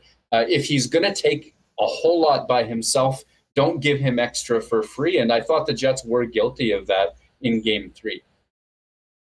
About that now, and I was just talking to Gavin Spittle. I mean, you mentioned that Nino penalty at the start of the game. I mean, the start of Game 2 was the identical start to Game 3, just opposite teams that were at home. I mean, Tyler Seguin with that careless high stick penalty that put them behind the 8 ball right off the bat was, I think, a big part of the Jets getting the start they needed in game number 2. But it was the exact opposite with those 2 early penalties and a power play goal the other way for the Dallas Stars that sort of put the Jets behind the 8 ball. Now, to their credit, unlike Dallas, they were able to get back in and equalize twice. We know what happened in the third period. But, playing disciplined hockey, I think, is going to be very important for the Winnipeg Jets to not hand those opportunities over to Dallas, which brings us to making them pay for the lack of discipline that we've seen from, like, their captain, Jamie Benn, Tyler Seguin. What are we not seeing right now on the Winnipeg Jet power play, Murat, and how might that be able to change tonight? What needs to happen to be the catalyst for all that? Yeah, they were brilliant in Game 2. They were absolutely brilliant. They found ways to stretch out the Dallas Stars PK. They pulled them out of their structure, and then they attacked down low. They moved a lot of pucks into the middle, drawing coverage, drawing heat, moved them out to the outsides, and then got them down low for Velarde or Ehlers or whoever it was going to be. That was wonderful. Game 3, Pete DeBoer, Dallas Stars, they made 2 adjustments that were, I think, vital in terms of making Winnipeg's first power play look almost harmless. And number 1, they improved their game on entries. The Winnipeg Jets, through the first 2 games of the series, whether they were going to be dangerous or not in the zone, they were having success gaining the blue line. Faceoffs were won, and even when they weren't, there was a tremendous success rate. And I went through and I watched them and I counted them all. They were getting their entries cleanly and almost for free. That changed in Game 3. The pressure points, the read of Winnipeg's entries really stuffed a lot of those attempts and kept the Jets on their heels. So that's going to be a big one. Scheifele and Connor quarterback those, and they've done a brilliant job throughout the season. They need to be better at that, and they need to adapt to what Dallas did in Game 3.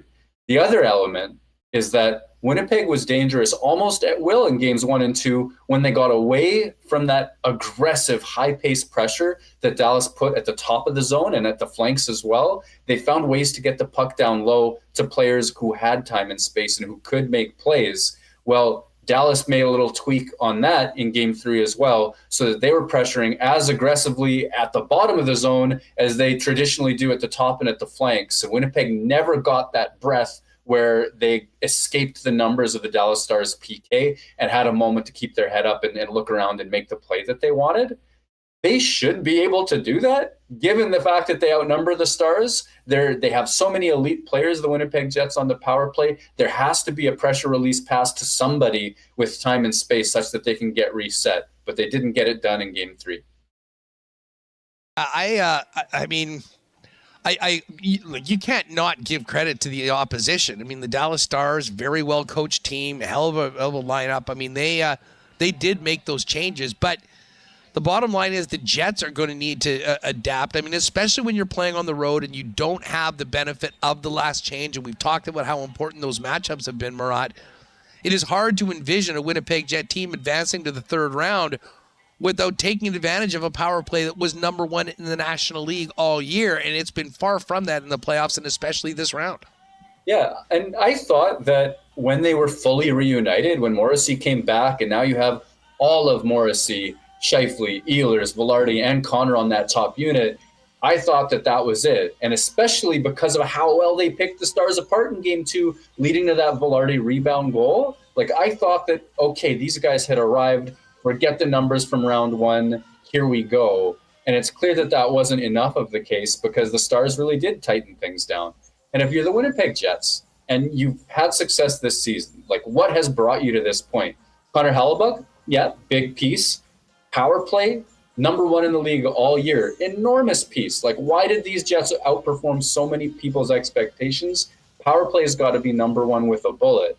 Beyond that, it's the depth that we just talked about.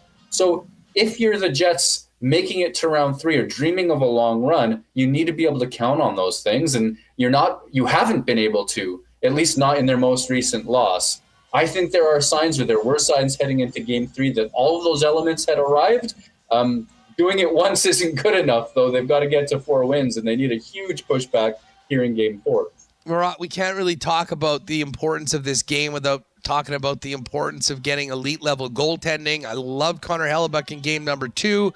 I didn't think he was totally off in game number 3, but due to some of the things the Dallas Stars did and obviously some controversy, it did seem like a bit of a step back, certainly compared to the level he was at in game number 2.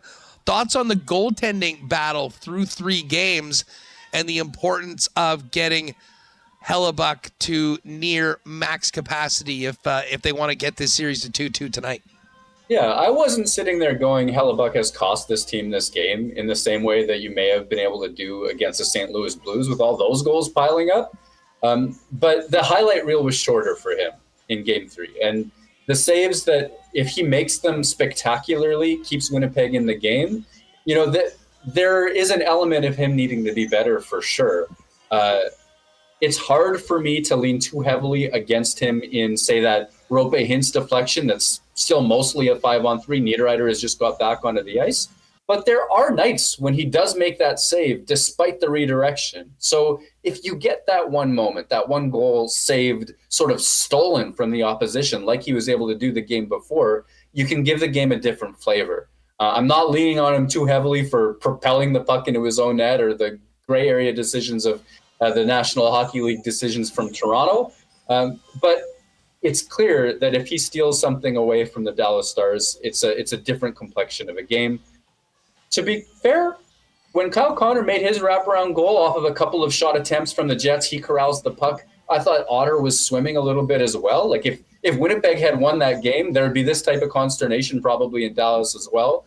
But Jake Ottinger got things locked up and kept things held down, and it was a 5-2 game at the end for Dallas. So now Winnipeg gets to scratch its head, and Otter gets to feel like a king. Yeah, listen, I'm sort of with you. I mean, I thought that the goaltending battle was relatively close in both games 1 and 3. Unfortunately, the result of both of those games went to the Dallas Stars.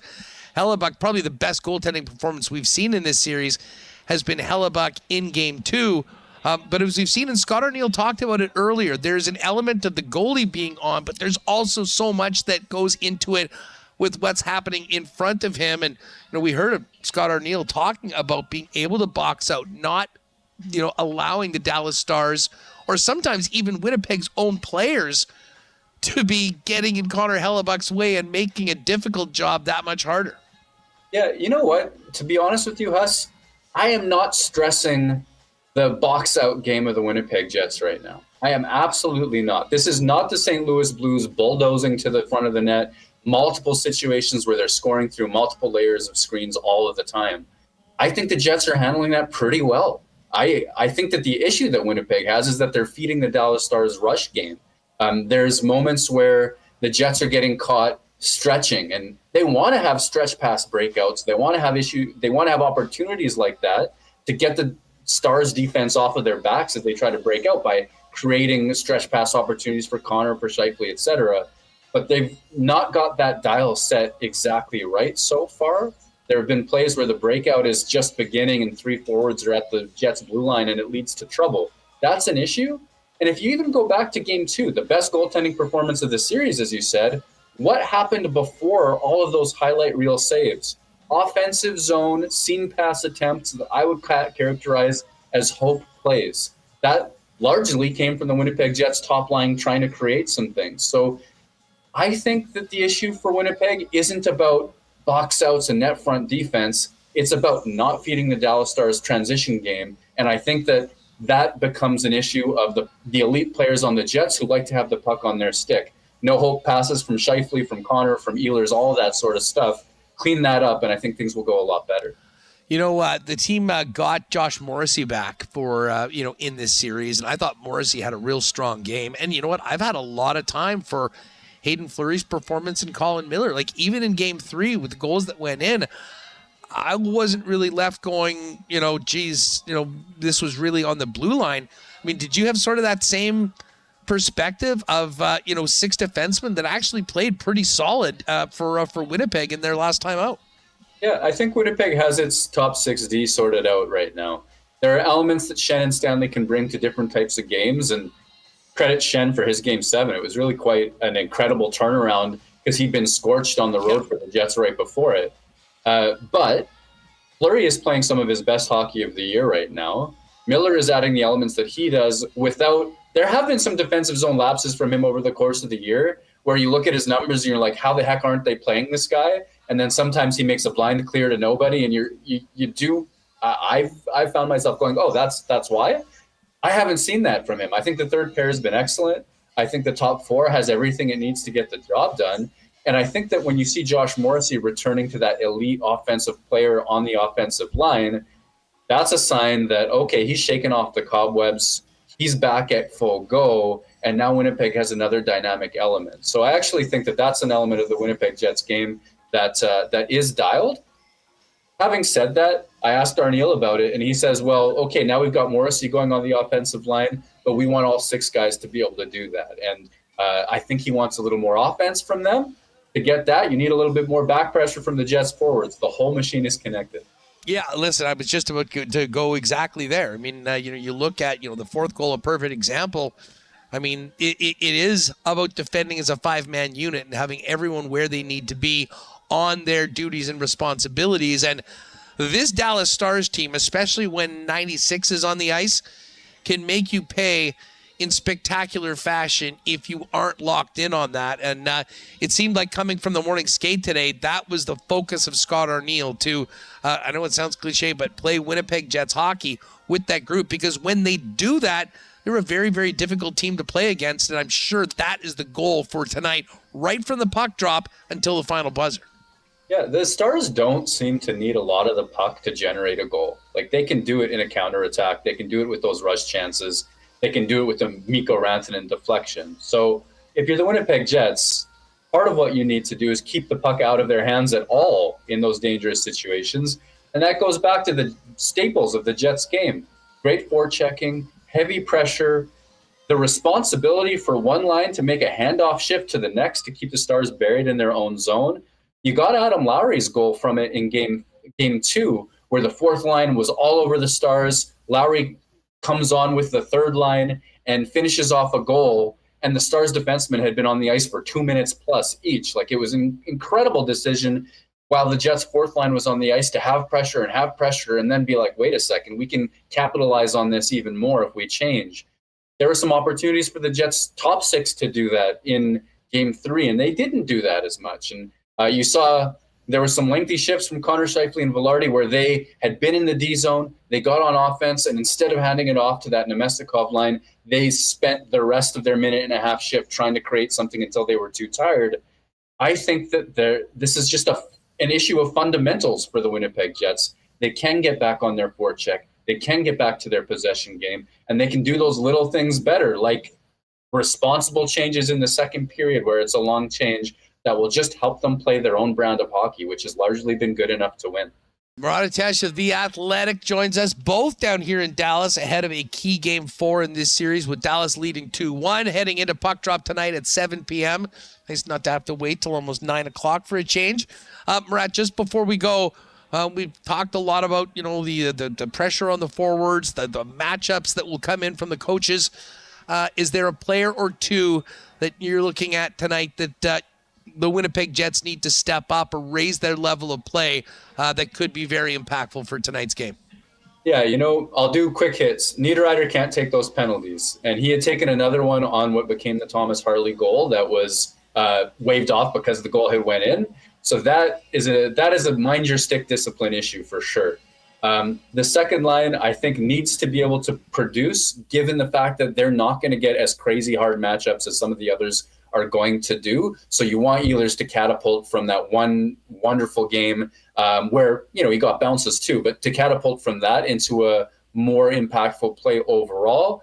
But for me, at the end of the day, dance with who you brung. It is Connor Scheifele and Velarde. That top line has to be able to go toe-to-toe with Dallas's top line and come out at least even. And that's got to be this has got to be the Michael Jordan, I took it personally moment for them where, hey, if you're just going to feed top line minutes to us and you don't care that we're the top line and you're going to feed Rantanen and Hintz at us anyways, well, that's got to be a moment of pride for these guys to say, hey, we're going to lock it down in all three zones. Here's a statement game. We're dragging Winnipeg back to Canada Life Center tied 2-2.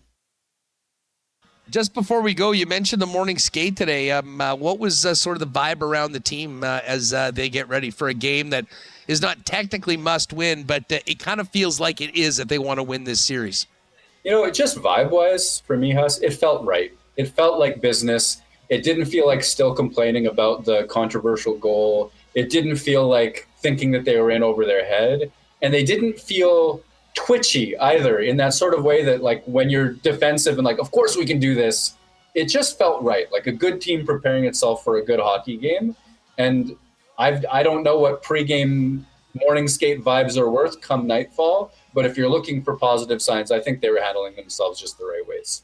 Cannot wait for puck drop tonight just after 7 down the street at American Airlines Arena. Murat, as you continue this trip and we head back to Winnipeg tomorrow, fill people in on all of your Jet coverage that is waiting for them at theathletic.com.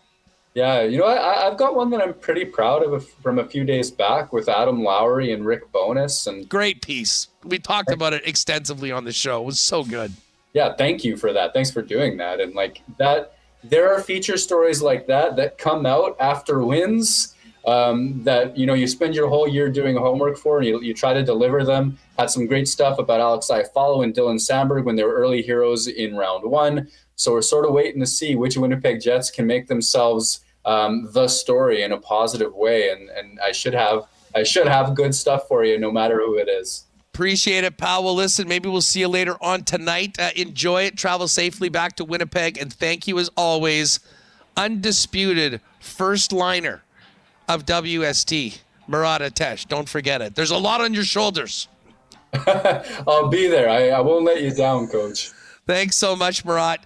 Again, theathletic.com. If you're not subscribed, what the heck are you waiting for? So much great stuff. And in particular, if you missed that Adam Lowry, Rick Bowness piece, really does speak to where the team is and how far they've come from Bones taking over, and what a big part that Adam Lowry was, along with the culture change that Bones brought in. All right.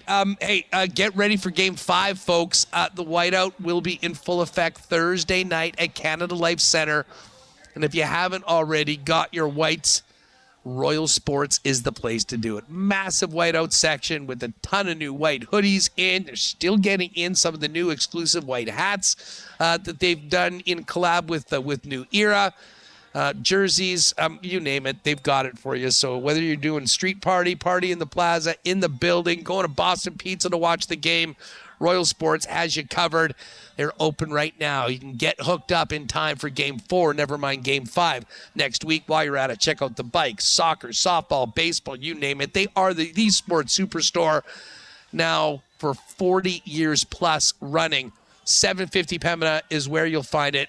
Follow them on Instagram as well, at Royal Sports Winnipeg, for the latest merchandise drops and sale information. I mentioned Boston Pizza. Of course, BP is going to be the place to be tonight. I know the bars are going to be packed. Hell, the patios are probably packed right now with how hot it is outside right now. The new playoff menu's waiting for you. The Triple Pep Pizza, the Wingman Pizza, the Scoville Showdown for you crazies that love the hot wings. It is all waiting for you. And hey, if you are staying at home tonight and can't get out to BP, you can get that playoff menu and all the tasty treats delivered fresh and hot to your door by ordering online at bostonpizza.com. Well, I hear it is mid-30s today back in Winnipeg, even hotter than it is here in Dallas, Texas right now. And whether you're just going to crack a cold one for the game tonight or maybe kick it to the patio and take advantage of summer-type weather, nothing goes better with a hot day in Winnipeg than Winnipeg's favorite local beer, Little Brown Jug. You train day in and day out, learning new techniques, approaching new concepts, and living out the thrill of achieving your goals. Building a craft beer is no different. While you spend your hours on the ice, we spend ours here, brewing our trademark beer. Again, and again. Here's to pushing the status quo and challenging ourselves to build something memorable. 1919 by Little Brown Jug. All right, we still have a little marble race for the Game 5 tickets, which we'll do later on. We got to get to the Coolbet Lines. Feeling good about this one tonight. We've cooked up something in the WST exclusives. But let's check in on Winnipeg Blue Bomber training camp. Just crazy. I mean, it seems we're still in the midst of hockey season. We've got Assiniboia Downs opening tonight. We've got Gold Eyes opening day next week. And the Winnipeg Blue Bombers are back at training camp.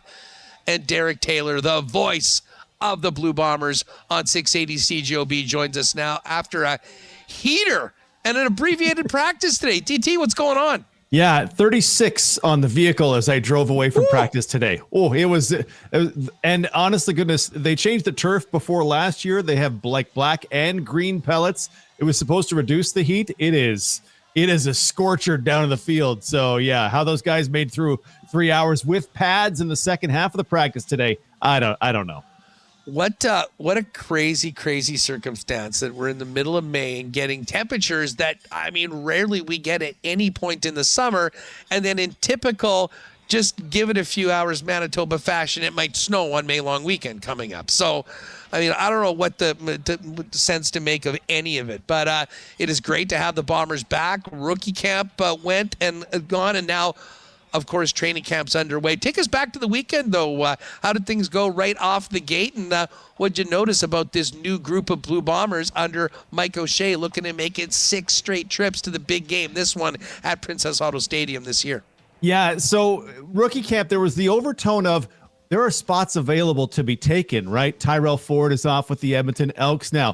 Liam Dobson went off to the Hamilton Tiger Cats. Brandon Alexander was not re-signed by the team. So you went into camp going, okay, there are spots to be taken. Which guy from last year is going to step up and take those spots, or which guy have we not heard of is going to be the guys to take those spots? So you were just looking for guys who popped in camp.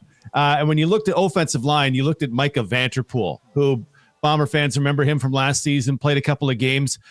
He was in at that. I mean, he was left tackle, but they've kicked him into guard. He was dominating dudes in rookie camp. And Marty Costello, the offensive line coach, just had nothing but praise for Vanterpool, just bullying young guys in there. It was super impressive. At the corner, Patrick Rogers was a guy. He's gotten nicked now in main camp, but Patrick Rogers was all over, made a beautiful diving play on the sideline, swallowed up Miron-Imagn coming up the middle. He went, oh, okay, well, that's something to pay attention to when camp begins. And then we're looking for receivers, right? Because Kenny Lawler is gone and moved on to the Hamilton Tiger Cats for good money. Pokey Wilson is in the NFL right now. Dalton Schoen is on the veteran injured list in advance of camp, so there's a chance for receivers to make a name. And no rookies particularly popped out in that respect, but there are some free agent acquisitions that we'll need to keep our eyes on as main camp continues on. Let's focus in on the receiving core. I think that's one of the most interesting and frankly fun to talk about. I mean, we live in a fantasy football world. We're all wondering who's going to be the guys catching the passes from Zach Collaros starting in the second game of the season. We'll get to that in a minute. But you mentioned Kenny Lawler's out. What is the status of Dalton Schoen? Where is he at right now? And are there any concerns about him for the season? So Dalton is on the injured veteran list, and every CFL team in training camp gets 2 injured veteran spots. You put a guy there, he can attend all the meetings, but he just cannot practice with the team. So this morning, at the very early stages of practice, there was Dalton. He was out in gear, working with one of the trainers, doing some agility stuff, doing some sprints, running and looking really good. And just from hearing Mike O'Shea talk, I feel like this is, if you want to say precautionary, it's that to me at most. Like, I watch Dalton, I hear Mike O'Shea talk about Dalton Schoen. I have zero question that he's going to be ready for the opening game at BC in week number 2. So to me, it feels like, you know what? This is a guy who doesn't need a ton of reps. We know what he's about. Let's use this to see who else might make the team. So as a Bomber fan, I would have zero fear that Dalton Schoen will miss, the start of the season. I think he is good to go.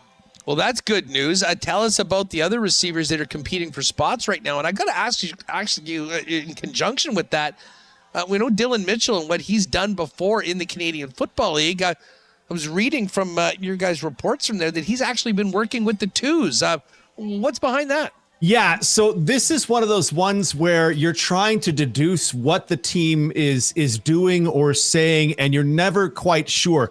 Yeah, Dylan Mitchell was with the number 1s on day 1, but yesterday and today he's been with the number 2s. And you look at that and go, okay, well, are they saying something to Dylan Mitchell or about Dylan Mitchell, or are they looking at other guys? They want to give them more reps because they need to make cuts by midnight tonight. Did they want to take a longer look at Miron-Imagn and Carrick Wheatfall are one of those guys on the bubble, and they know what Dylan can do. Like, we've seen it firsthand at Princess Auto Stadium.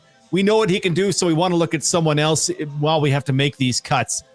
I can't figure out exactly what it is because Dylan's been very good in this league. Very, very good.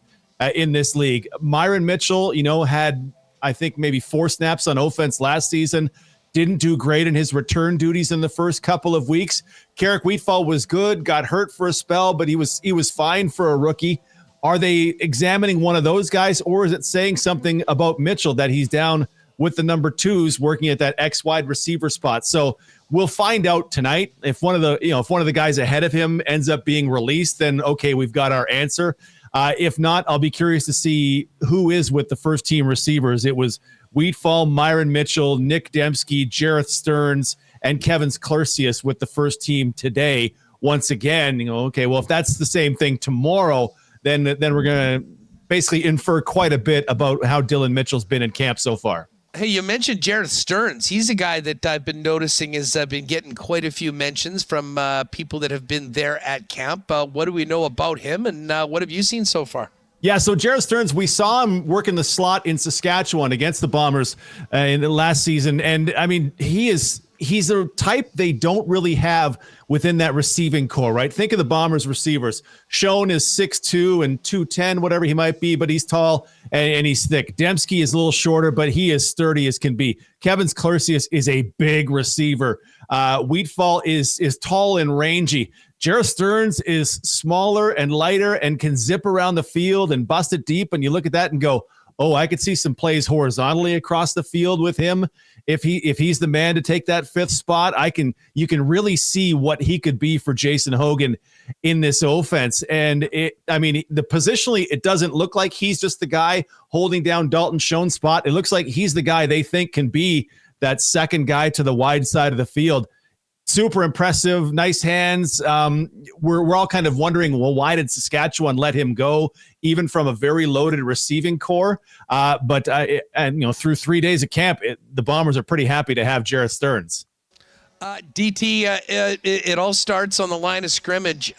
You mentioned offensive line. How many spots are sort of up for grabs right now? Thank you very much.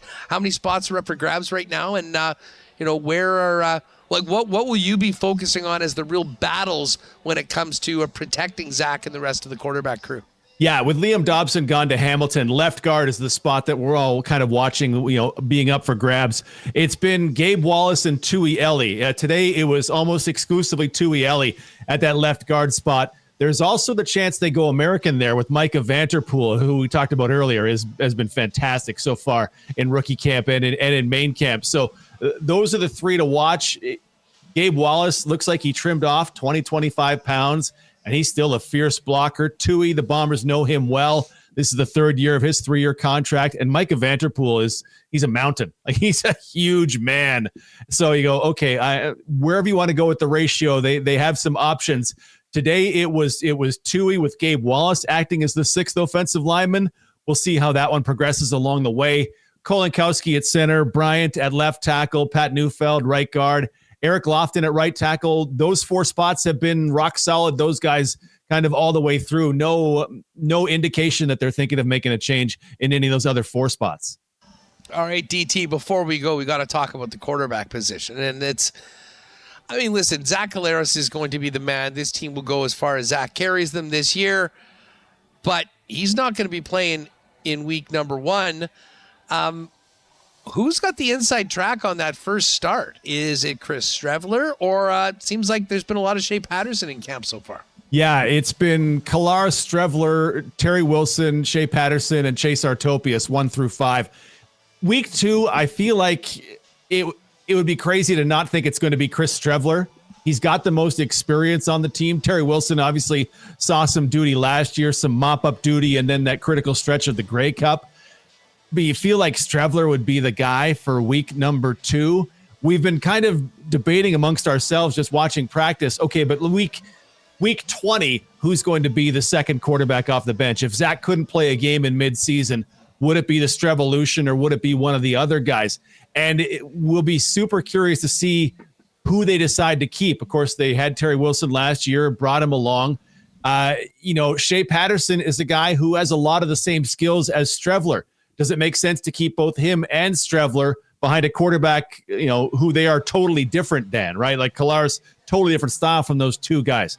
Chase Artopius is fresh out of college. Has he done enough, to get up the depth chart to make, to be your third quarterback? Taylor Elgersman, not an option right now as he signed with the Packers. But yeah, curious to see where they go with the Shea Paterson, Terry Wilson, because I fully believe Collaros won and Streveler's on there.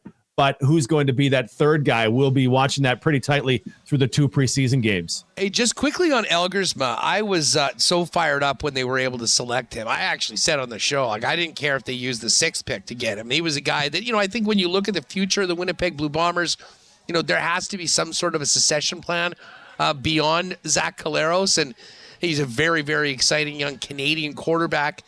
He has signed with the Packers. What is the, obviously he won't be here soon. Is there a potential that he could join the team at some point? I can't imagine how beneficial it would be to have him in the quarterback room at some point this season, just to take it all in and learn under a guy that has done what Zach Collaros has done in the CFL.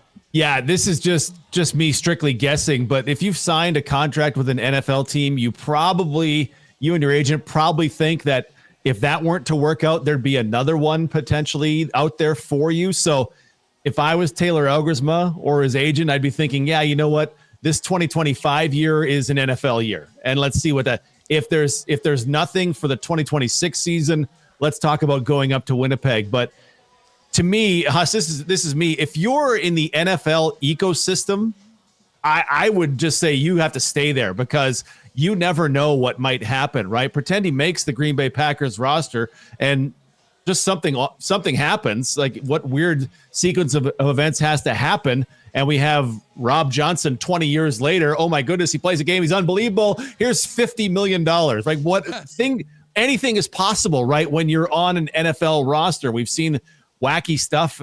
So yeah, I would think in my mind, I'm just kind of counting him out for at least the entire 2025 season, and we'll see what 2026 brings. But it is worth watching when he'll get to camp with the Green Bay Packers.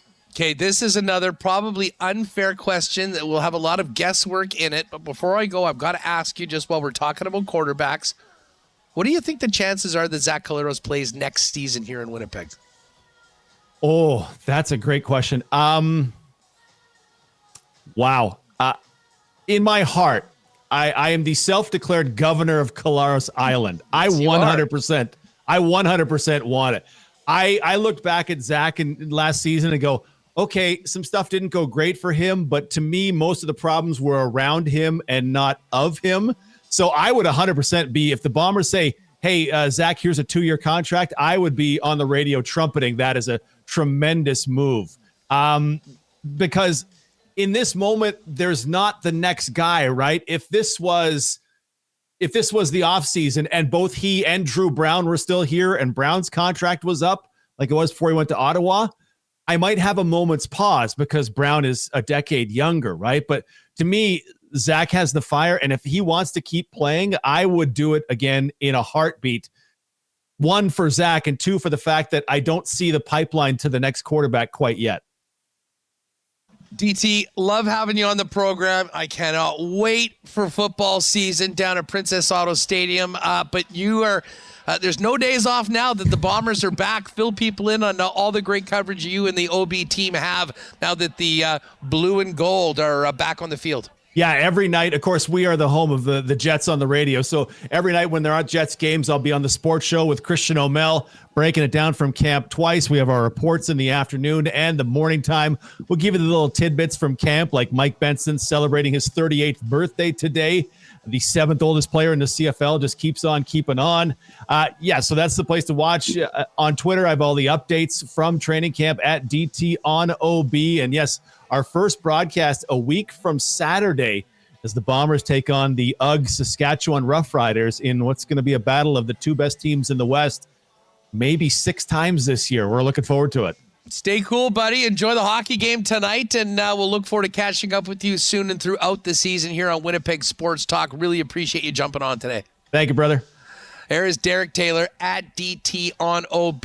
Great updates throughout camp. You can get on your phone throughout, and of course, follow all their coverage over on the home of the Winnipeg Blue Bombers, 680 CJOB. All right, let's do the why not question of the day for Not Autocorp over at Waverly and McGillivray.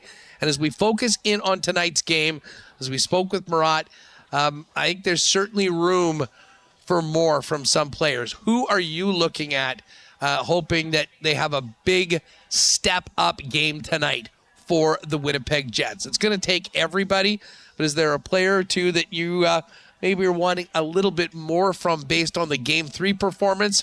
And obviously how important that will be tonight. So let us know in the chat who you think can step up tonight for the Winnipeg Jets and help deliver this dub and get this series back to even as it comes back to Winnipeg and Canada Life Center on Friday night, or Thursday night, I should say.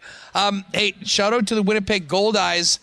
We are 1 week away from opening day at the ballpark. And I know when I'm back, we'll show these off. They've got a great giveaway on opening night. I believe the first 1,500 fans are going to get a black special edition Gold Eyes jersey. We've got a couple examples of that. I know I've got one back at my spot in the peg, so we'll show those off. But opening day, always a special one. Make plans to get out there next week. and throughout the week for the first opening homestand of Gold Eye season. And stay tuned to Winnipeg Sports Talk for details on our WST patio party, which we're going to be planning for June. And then a couple more group nights for WSTers to come together with their friends and family, pack the ballpark, enjoy some little brown jugs and all that great food down at Blue Cross Park. Goldice.com for all the information on tickets and the upcoming season. PGA Championship, Quail Hollow begins on Thursday. Pat Gregoire is going to join me. We're going to dive into the PGA, make our picks, get a few exotics in there for you on tomorrow's program. But, of course, we'll have another major on Thursday, which means more great Breezy Bend golf updates from Quail Hollow. Of course, Breezy Bend, our golf partners. I know the course is it's going to feel like the middle of July right now today. If you're interested in more information on making Breezy Bend your long-term golfing home, one of Winnipeg's top private courses, find out more online at breezybend.ca or give Corey Johnson a call over at the clubhouse. And don't forget, Breezy Bend, your host of the 2025 Manitoba Open. Just looking into chat, and let's get to some fan feedback brought to you by our friends at fansfirst.ca, your number one spot for buying and selling Winnipeg tickets on the resale market. I know a ton of friends that have used Fans First to get their hands on tickets for the whiteout. Your next chance to do that is going to be Thursday night. And, of course, Fans First has no added fees, no fees, period. When you go on the site at fansfirst.ca and you look at a pair of seats, what you see is what you pay, not a cent more. And it's certainly the best spot for selling tickets as well.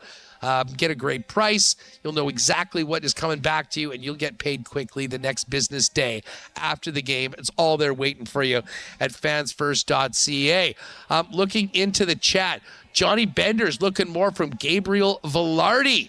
Phyllis says Adam Lowry. I think Adam Lowry's. Listen, I love Lowry's game in game number 3. I thought their line was the best line for the Winnipeg Jets. They probably won't get a lot of time to go up against Mikko Rantanen. Maybe they can make something happen when they're out. Comment, 55 needs to step up. Listen, we're going to get to this in the Coolbet Lines. I'm looking for a big game from Mark Scheifele tonight. No doubt about that. And T-Kona Pauly has to be Helly. That goes without saying.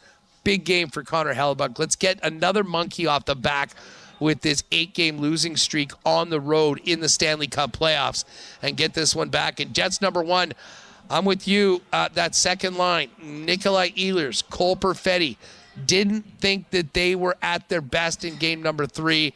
They're going to need it, especially with the matchups that they will likely be getting tonight.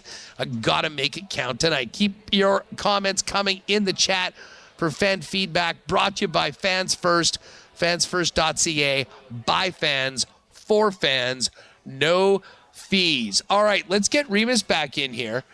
Reem, I guess we do have to get to Coolbet Lines, and we're going to bang out that marble race. And we'll also take a quick look at the track tonight for opening day live racing of Assiniboia Downs. But let's quickly head back to the morning skate today. Got a little bit more from Coach Arneal and Adam Lowry. We talked about the goal of clearing the front of the net so Hellebuyck can see a little bit more. If you can, cue up number 7. This is a Scott Arneal on a locked-in Connor Hellebuyck and his preparation for the big game tonight. He has his routine on off days, game days, and he just kind of zones himself in. And he's such a student of the game, and whether he's looking at all his shot opportunities against, and just looking at all those things, he just prepares himself extremely well for does his post game, and then he moves on to the next part, which is tonight. And that's part of those elite players. They have a way of kind of getting their minds and their bodies ready to go. All right, and one more from Arnie. I love Josh Morrissey's game on the weekend. That pass he made to Nino Niederreiter for the tying goal in the second period. Vintage Josh Morrissey. Of course, Josh was out at the end of last series. Here's what Arneal's seen from Morrissey through round 2. Yeah, I thought he was great in game 2 as well. I thought he was a big part of helping us getting going again. Obviously, he was coming off the injury in game one, but at the end of the day, he's looking more and more comfortable. He's that guy that drives from our back end, that offense. But, that's also part of one of the things that we need more from all 6 of our defensemen that need to be a part of the rush, that need to be a part of that offensive zone like we've done all year long. And that just, when Josh is doing that, he's hard to contain. So there's the coach, and we've got a couple clips of the captain, Adam Lowry. I think Lowry gets on the score sheet tonight. We'll hit that in the Coolbet Lines. But Lowry, the big news today is, the return of Miro Heiskanen. Here's Adam Lowry, the captain of the Winnipeg Jets, on what Miro Heiskanen brings re-entering the Dallas lineup. Yeah, it's a big boost. Obviously, we experienced it with Fly, with G, and then with JMO and Scheif. Anytime you get an elite player back in the lineup, it takes some pressure off of the other guys, especially on their back end. All-star, world-class defenseman, unbelievable puck mover, great defensively, impacts the game in so many different areas. It's going to be important that we get on him, we get on the forecheck, especially early on. He's been out for quite some time. Maybe the timing won't be there, but I expect him to jump in and, be a big-time player for them. So, it's just one more guy you have to be aware about. He jumps up into the play. He impacts the offense. He's such a good puck mover in transition. He's such a great skater. So, it's important knowing where he is on the ice, getting a piece of him every chance you can. And, it just makes a deeper Dallas team even deeper. All right, the captain, Adam Lowry. And here's one more from Lowry. Obviously, a disappointing result in game number 3. You know the importance of game 4. Here's Lowry on their approach to the game, which could absolutely be a big-time swing game in this second round of series. Honestly, we're just approaching it like, every playoff game before. It's, like we've done all year. Review the last one, find the areas we don't like, find the areas we do like, and then just try and implement those. I think, after watching the video yesterday, we could see, a lot of areas where we were hurting ourselves, where we were getting out of our defensive structure, where, our offensive structure, our forecheck, our neutral zone defense, things like that, where, we were loose, and Dallas kind of exposed that and made us pay in a number of instances. So, I think it's important we try and get to our game as early as possible. The starts are critical on the road. You don't want to fall down behind early. We got into a little penalty trouble last game, and had to claw our way back. And I like the pushback. I liked that we were able to get the game 2-2. But in instances where bounces don't go your way, or the building gets loud, they get some momentum. It's important that you kind of remain even keel. You can stem that tide, as opposed to giving up a couple quick ones like we have in the last few road games, especially. So, I think our team has a lot of belief in our group going out, playing the right way, and getting positive results when we do that. There's the captain, Adam Lowry. Love the C on his chest, and big opportunity to help his team get this series back to even on their way back to the peg for game number 5. All right, let's get Reem back in here. Remo, we do got to get to the Coolbet Lines and give away those tickets for game number 5. But you know what today is? Opening day at Assiniboia Downs. And that means after the incredible finish of my victorious 2024 season with that insane triactor that put me over the top in the biggest win in WST history, we're now back to even. And we go at it tonight in our first night of live racing.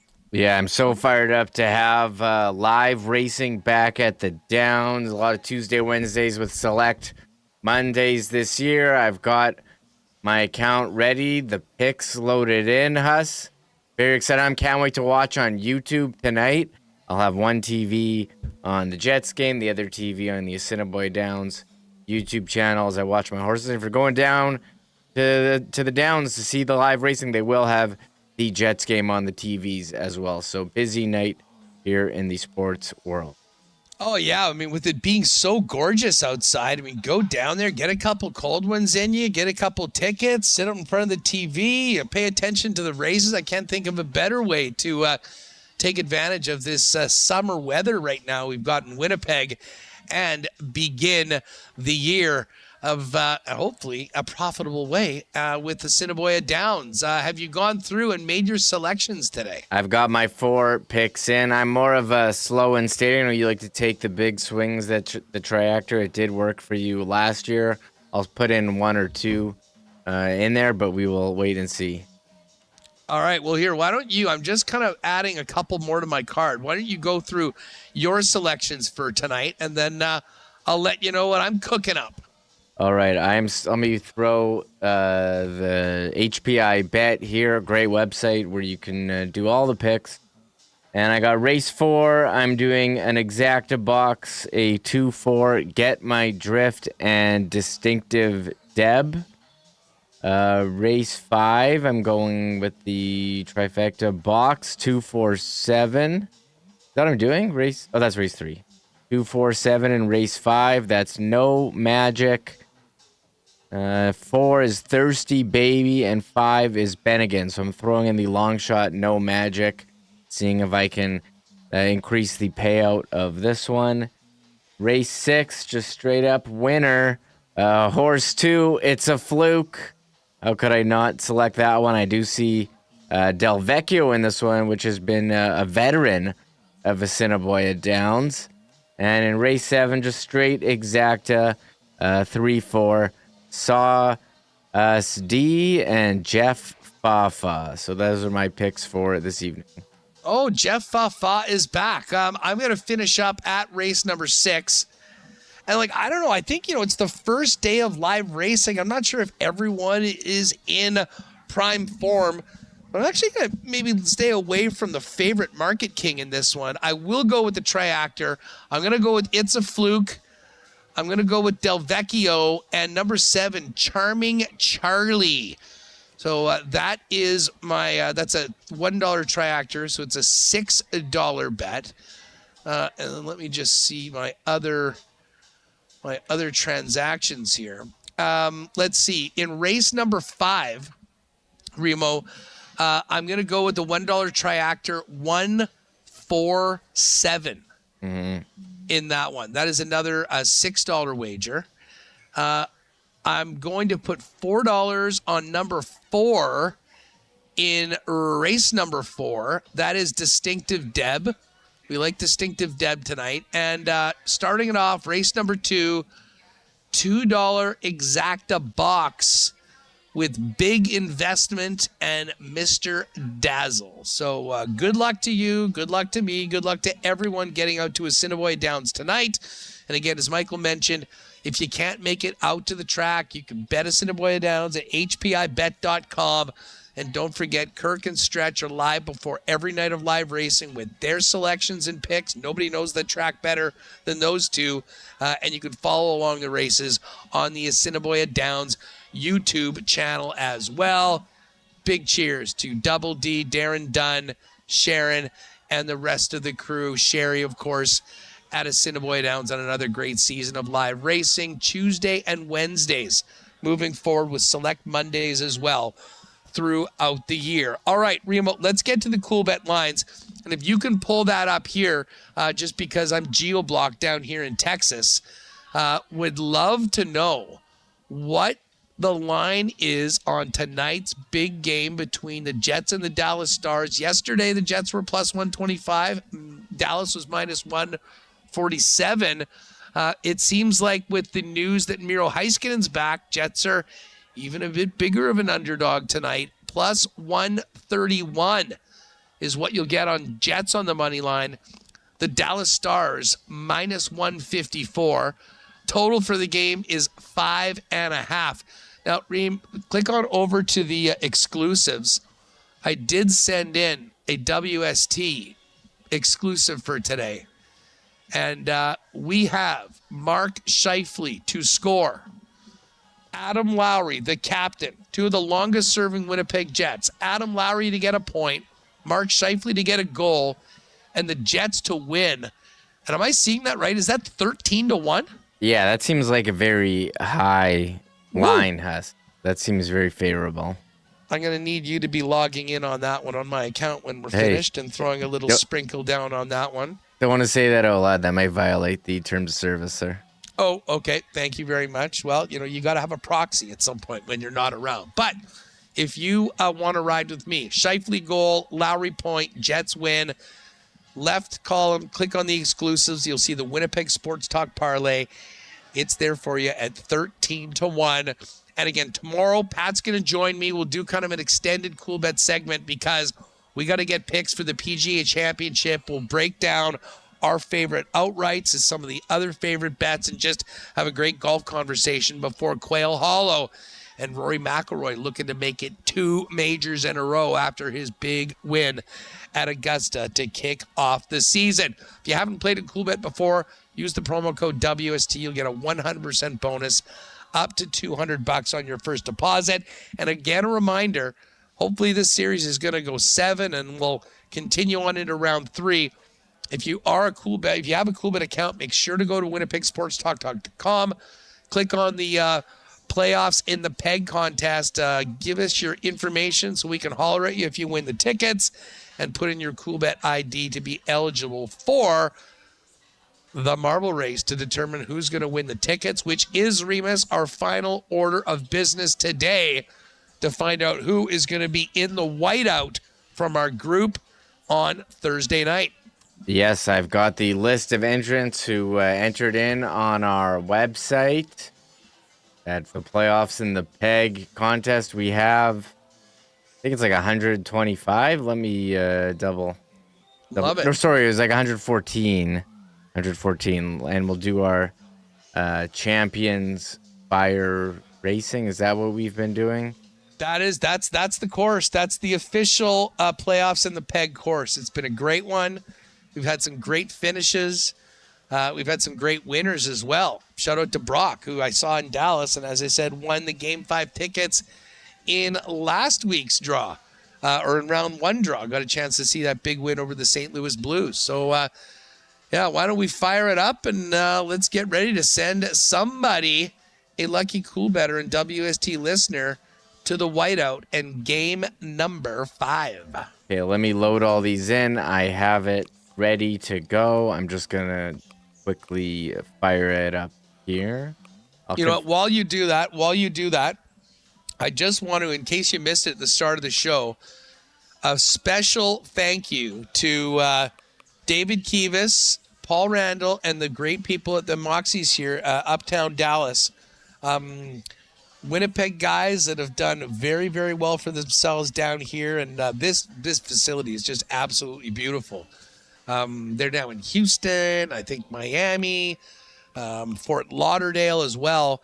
But if you are ever around in downtown Dallas in the uptown area, make sure to pop by and come in for some great eats and maybe a couple cold ones before the game tonight. I imagine that the happy hour crowd will spill right into Jet Stars tonight, not too far away from here at Moxie. So thanks again to Dave and Paul for the great hospitality. Really appreciate it while we're here.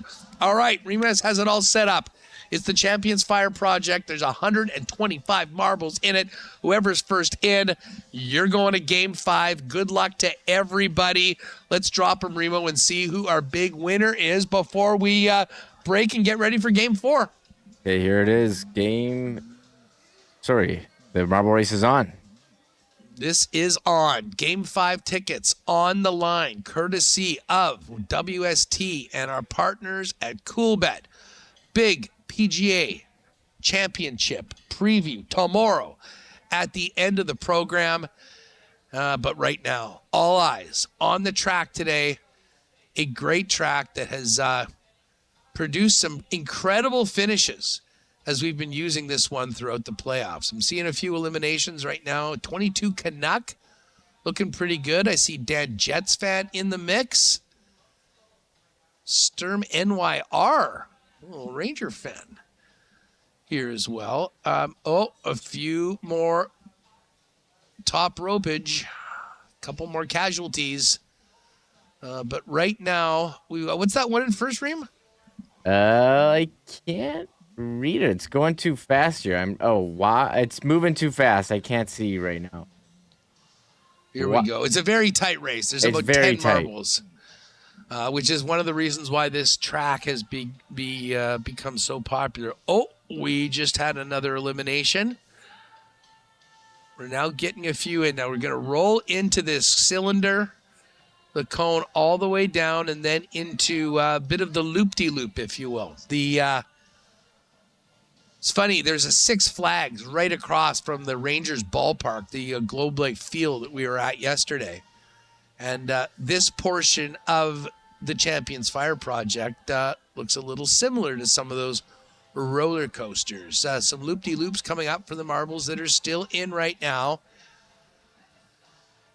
Once you get through into the funnel, they'll drop through into this final orb, the spinning orb, and whoever gets out of that first will have the best chance to win, but you're not done until you fall through the holes in the final box and are announced as the winner. We are coming down to it. It is very, very tight. We've got some marbles that are in the hopper right now. The big question is who's getting out first to give them the best chance to be the first one that can get down into that final hole in the box and win the Game 5 tickets courtesy of Coolbet. I see some balls pooling near the bottom of the orb.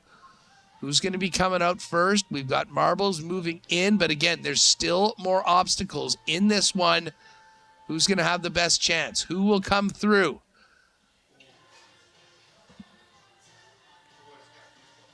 And it is... Who is that, Reem? Is that Brittany? Did she win last time? She's not eligible to win, is she?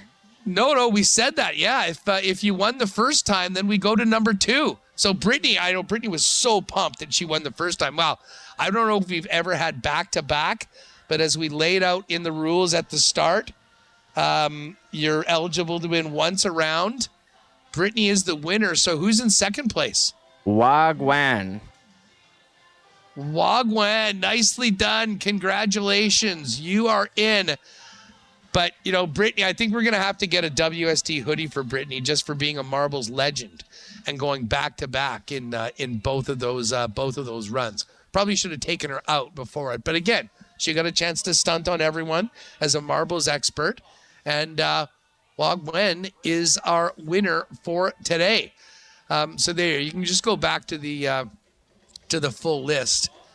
And yes, Wagwan, we will get in touch with you. Congratulations. You are going to game number 5.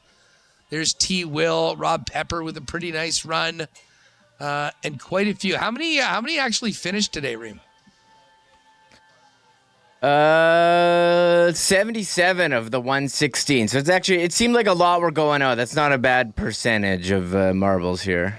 No, it's not too bad. It was a full one. Once we get to that point, it's pretty good. But anyways, congratulations, Brittany. Unbelievable. I can't believe you went back to back. Unfortunately, as we said, you can only win once per round. Hopefully we'll have another race that you can be eligible for in round number 3. But Wagwan's the winner tonight. If you haven't already, get in. Make sure you're registered because hopefully we'll be doing it again for Game 7. And wouldn't that be amazing to be in the whiteout for another Game 7 after what we saw in the first round? All right. Game time tonight is 7 p.m. Get outside, well, maybe stay inside because it's so hot out. I will leave that up to you. But enjoy the weather. Enjoy this game tonight. And positive vibes only heading into Game 4. Check out my social media. I'll throw some stuff out at Hustlerama and at Sports Talk Winnipeg or Sports Talk WPG from the game tonight. Some great pics of other Jet fans that'll be there. And hopefully a very happy reaction video from yours truly after tonight's game. It's going to take everyone tonight, though. Need to see a big performance by the Jets as they look to even this series up today. Thanks to Gavin Spittle. Thanks to Murat. Thank you to DT Derek Taylor for jumping on. Tomorrow we'll have full reaction from the teams, the players, the coaches, from us for game number 4. We'll look ahead to Game 5 on WST, and we'll be looking forward to the PGA Championship tomorrow on the program as well. For Michael Remis, I'm Andrew Paterson, live from the Moxies, uptown Dallas, here in the Lone Star State. Heading over to the rink right now. Appreciate everybody joining us. Have a great one. Go Jets, go, and we'll see you tomorrow at 1 p.m. right here on WST. Oh, my God! Oh! Shut it down! Let's go home! Thanks for tuning in to Winnipeg Sports Talk Daily. Make sure to subscribe on YouTube and your favorite podcast feed at winnipegsportstalk.com.